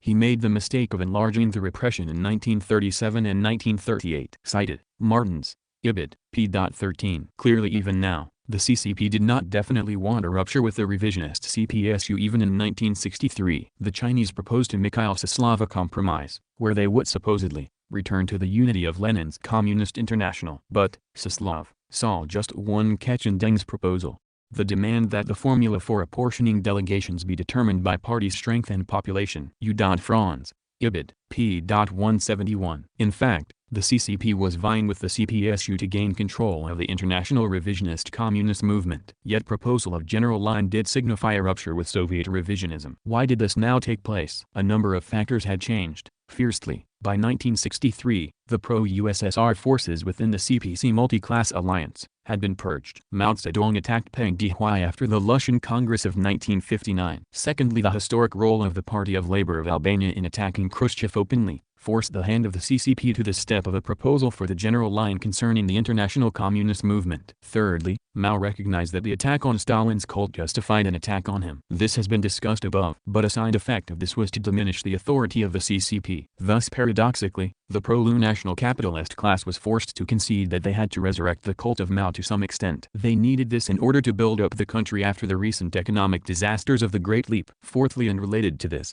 the ex-USSR had withdrawn all its aid in 1960. This was a blow to the CCP. Khrushchev had retaliated in this way for the purging of Peng Dehuai, and to counter counter the challenge that the CCP posed at a world level to the authority of the ex-USSR as the senior party. Fifthly, Mao had seen a possibility to dissolve the red facade by frank liberalism. But countering this, Lu's faction attacked the general policy of class harmony. For example, members of the China Peasants and Workers' Democratic Party, CPWDP, were attacked at the May 1957 National People's Congress. At this meeting, held after the Let a 100 Flowers and a 100 Schools Contend campaign, Mao was attacked for weakening the CCP, under pretexts that China was unified and that the bourgeoisie was transformed. Wu Han, who was a deputy major for Peng Jun, led the attack. Suddenly, something over a year ago, after the 20th Congress of the CPSU, after the Hungarian incident and after the appearance of a high tide of anti-communism in various countries of the world, and after the issuing of the call for long-term coexistence and mutual supervision, they, Chang Po-han and Lo Lung-chi, took stock of the international and internal situation and estimated that a change of climate must take place, and that the Communist Party could not long survive and there were great possibilities for the Democratic parties. Roderick McFarquhar, Origins of the Cultural Revolution Volume 1, Ibid. p. 276. This led to an attack by the Liu Shaoqi faction on the policy of long-term coexistence and mutual supervision between the Communists and the Democratic parties, at the 1957 session of the National People's Congress. R. McFarquhar, Ibid. Volume 1, p. 276. Sixthly, the USA supported the revisionists of the USSR in their attacks launched at the 20th Party Congress. As long as Mao still dominated the ruling circles of the CCP, a guarded CCP support for the Khrushchev forces was appropriate. Both Mao and Khrushchev, after all, were objectively linked to the USA. But now that the resolutely national bourgeoisie under Liu Shaoqi had asserted their own dominance, kowtowing to the USA was not desired by Liu's faction, as the CCP said after it had dealt with Mao temporarily, in complete disregard of the common conclusion of the 1957 declaration that U.S. imperialism is the enemy of all the people of the world. The leadership of the CPSU passionately sought collaboration with U.S. imperialism. Particularly around the time of the Camp David talks in September 1959, Khrushchev lauded Eisenhower to the skies. The origin and development of the differences between the leadership of the CPSU and ourselves. Peking, 1963, p. 24. It would take Mao's supposed cultural proletarian revolution to again change the Chinese line towards support of the USA. Thus the alliance of forces favored the open launch by the CCP of a full attack on the Khrushchev forces. The national capitalist class was forced to build up its industrial base without any aid from the ex-USSR. The pro-USA section of the Chinese capitalist class was forced to accept the temporary victory of the anti-USA national bourgeois. They were to resort to the anti-CCP, i.e. an anti-party, strategy of the so-called Cultural Revolution, to win back power. Only then would Mao openly ally the CPC with the USA. This was signaled by Nixon's pompous visit to China. 5. Mao's foreign policy. Mao's foreign policy aimed to support the same USA forces who had once seen that Mao was a radish communist. The support took the form of three main thrusts. The first, under the guise of a spurious theory of three worlds, would force the proletariat to ally with their enemies. The second, under the supposed theory of an encirclement, would put the world's peasantry at the leadership of the world's progressives, thereby denying the proletariat's leading role. The third was simply to endorse wherever needed the puppets placed into power by the USA around the world. Maoist revisionist foreign policy vastly compounded the enormous disruption to the world proletariat. After Stalin's death, the theory of the three worlds. This pseudo-theory was pronounced by the rehabilitated Deng Xiaoping, representing Mao, following the Cultural Counter-Revolution. Deng presented this theory to the United Nations in April 1974. See Politics of China ed. R. McFarquhar, Ibid. p. 291. The Albanian Marxist-Leninist, Enver Hoxha, pointed out that after the October Revolution Lenin and Stalin had said, "There are now two worlds, the old world of capitalism, that is now in a state of confusion but which will never surrender voluntarily, and the rising new world, which is still very weak, but which will grow for it is invincible." Hoxha, Enver, Imperialism and the Revolution in Selected Works, Hereafter A.S.W. Tirana Volume 5, p. 553, 1985. Citing V. Lenin, CW Volume 33 p. 153-54 Al-Bed. Clearly Lenin and Stalin's views are in dire contradiction with the Maoist dictum of three worlds. In Mao's theory, the first world was the super-imperialists, the USA and the former USSR. The second world was formed by those lower-rank capitalist countries like the European capitalist states, and the third world was the so-called spearhead of revolution, in the impoverished colonial and semi-colonial world. The problems of this analysis, one that is not even based on any factual data, are manifest. The Marxist-Leninist Enver Hoxha has exposed these problems well. The Chinese leadership takes no account of the fact that in the Third World there are oppressed and oppressors, the proletariat and the enslaved, poverty-stricken and destitute peasantry, on the one hand, and the capitalists and the landowners, who exploit and fleece the people on the other. To fail to point out this class situation in the so-called Third World, to fail to point out the antagonisms which exist, means to revise Marxism, Leninism and defend capitalism. In the countries of the so-called Third World, in general, the capitalist bourgeoisie is in power. This bourgeoisie exploits the poor people in its own class interests to make the largest possible profit for itself and to keep the people in perpetual slavery and misery. E.Hoxe SW, Volume 5, Ibid, p. 556. The practical consequences of this theory has been the formation of unprincipled alliances with the most unsavory fascist elements worldwide, justified because they are in the so-called Third World. This is described below. Social imperialist China too is making great efforts to penetrate in both former colonial and semi-colonial countries. By example, is provided by Zaire, a country ruled by the clique around Mobutu, the wealthiest and most bloodthirsty clique on the African continent. In the fighting, recently in Morocco, the Sharifian Kingdom of Morocco, the French Air Force and China all rushed to the aid of Mobutu, the murderer of Patrice Lumumba. What do the Chinese revisionists want in Zaire? The Chinese social imperialists are interfering in the affairs not only of that country, but also of other peoples and countries of Africa and other continents. Even the USA dare not assist Pinochet, the fascist hangman of Chile, so openly as China is doing. Under the guise of Marxism-Leninism, China is trying to show it is allegedly exporting the idea of revolution. But China is exporting the idea of the counter-revolution. Enver Hoxha, p. 516. Indeed, many of the states supported by China have not any shred of a claim to being even progressive. Many of the states which the Chinese leadership includes in the Third World, are not opposed to American imperialism and Soviet social imperialism. To call such states the main force of the revolution and the struggle against imperialism as Mao Zedong advocates is a glaring mistake. Enver Hoxha, p. 557. The problems of this so-called theory as applied to the Second World, are obvious. The Maoists marginalize the metropolitan country's proletariat struggle, by pointing to the Third World as the important struggle. The theory even justifies the nonsensical theory of the super profits being used to benefit the proletariat of the metropolitan countries. This lie makes the proletariat of the metropolitan countries, supposedly the accomplices of the ruling class in the rape and exploitation of the semi-colonial world. This is untrue. As Hoxha points out, the result in the so-called Second World of this theory of Mao is a rejection of proletarian consciousness, where the big capitalist bourgeoisie and the big imperialist of yesterday, who are still imperialist, are ruling. In the countries of the so-called Second World, there is a large and powerful proletariat which is exploited to the bone, which is kept down by crushing laws, the army, the police, the trade unions, by all those weapons of the dictatorship of the bourgeoisie.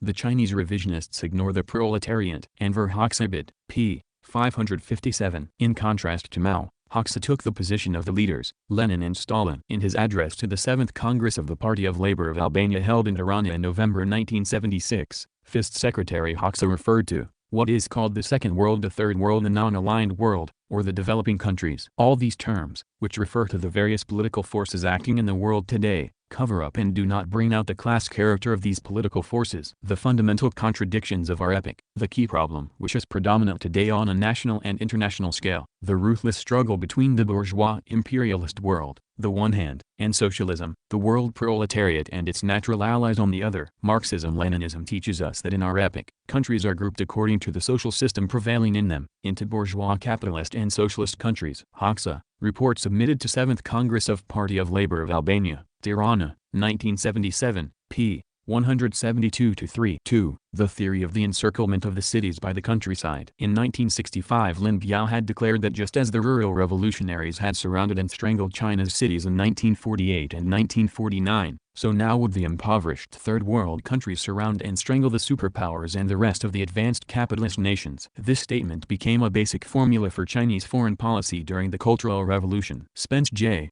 Ibid, p. 627. This took up the theory first expounded in Mao's works such as The Establishment of Base Areas in Volume 2 of the Selected Works, Peking 1965, p. 93-102, under the heading Problems of Strategy in Guerrilla War Against Japan. This was extended to become a worldwide application. As Lin Biao put it, it must be emphasized that Comrade Mao Zedong's theory of the establishment of rural revolutionary base areas and the encirclement of cities from the countryside is of outstanding and universal practical importance for the present revolutionary struggles of all oppressed nations and peoples, and particularly for the revolutionary struggles of the oppressed nations and peoples in Asia. Africa, and Latin America against imperialism and its lackeys. The basic political and economic conditions of many of these countries have many similarities to those that prevailed in China. The peasant question is extremely important in these regions. The peasant constitute the main force of the national democratic revolution against imperialisms and their lackeys. The countryside and the countryside alone can provide the revolutionary basis from which the revolutionaries can go forward to final victory. Precisely for this reason Comrade Mao Zedong's theory of establishing revolutionary base areas in the rural areas and encircling the cities from the countryside is attracting more and more attention among the people in these regions. Lin Biao, long live the people's victory, Peking.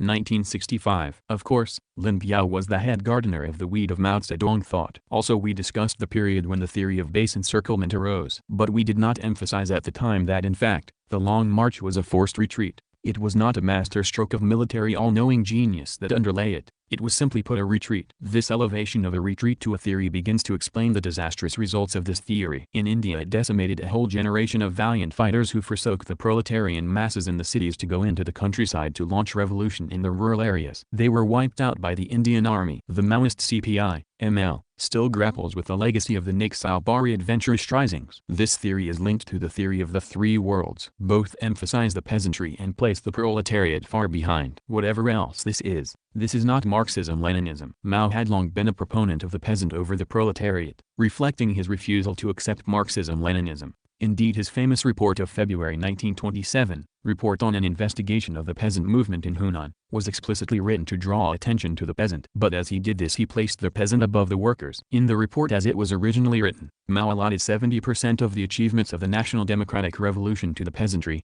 to give credits where they are due. If we allot 10 points of the accomplishments of the Democratic Revolution, then the achievements of the urban dwellers and the military units rate only 3 points while the remaining 7 points go to the peasants in the rural revolution. Mao, reported Mao Zedong Sun Chi, Cell Work, Volume 1, edition of 1948, p. 22. This passage was significantly amended to make it more acceptable in the 1951 edition. Appropriately, for this type of mentality, in this same article, Mao originally allots the leading force to the peasants. This great mass of the poor peasants are the vanguard in the overthrow of the feudal forces. Maoibid, p. 32. Again, by the time of the 1951 edition, this version was altered. Now it reads that the leading role belongs to the Communist Party. Mao knew the formulae of Marx, Engels, Lenin, and Stalin, but clearly did not either believe them or enact them. 3. Further practical support to USA imperialism. After the victory of Mao in the Cultural Revolution, the rapprochement with the USA did not take very long. From 1969 a visible change took place. On February 25,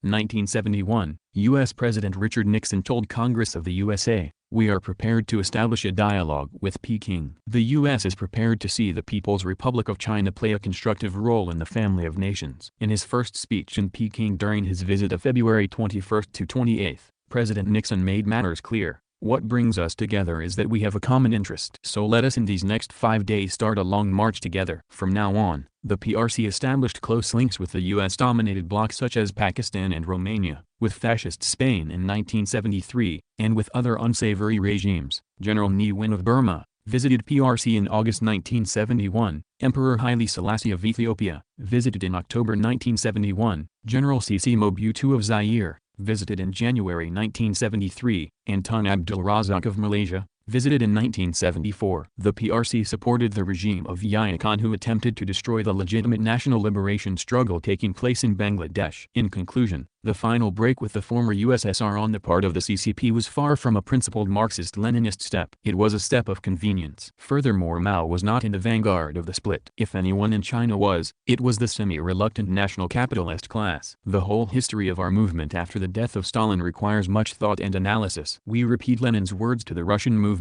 We declare that before we can unite, and in order that we may unite, we must first of all draw firm and definite lines of demarcation, as Iskra demands. VLCW Volume 5, What is to be Done? Burning Questions of Our Movements, 1902, p. 367. Finally, we repeat with Lenin that a united front for practical activity now does not need a full agreement now on every point. If you must unite, Marx wrote to the party leaders, then enter into agreements to satisfy the practical aims of the movement. but do not allow any bargaining over principles, do not make any theoretical concession. This was Marx's idea. Without revolutionary theory there can be no revolutionary movement. VLCW Volume 5, What is to be Done? Burning Questions of Our Movements, 1902, p. 369-370. We are sure that all principled Marxist-Leninists will agree to this. Long live Marxism-Leninism. Workers of the world unite. Long live Marxism-Leninism. Workers of the world unite. Long live Marxism-Leninism. Workers of the world unite. Long live Marxism-Leninism. Workers of the world unite. Long live Marxism-Leninism. Workers of the world unite. Long live Marxism-Leninism. Workers of the world unite. Long live Marxism-Leninism. Workers of the world unite. Long live Marxism-Leninism. Workers of the world unite. Long live Marxism-Leninism. Workers of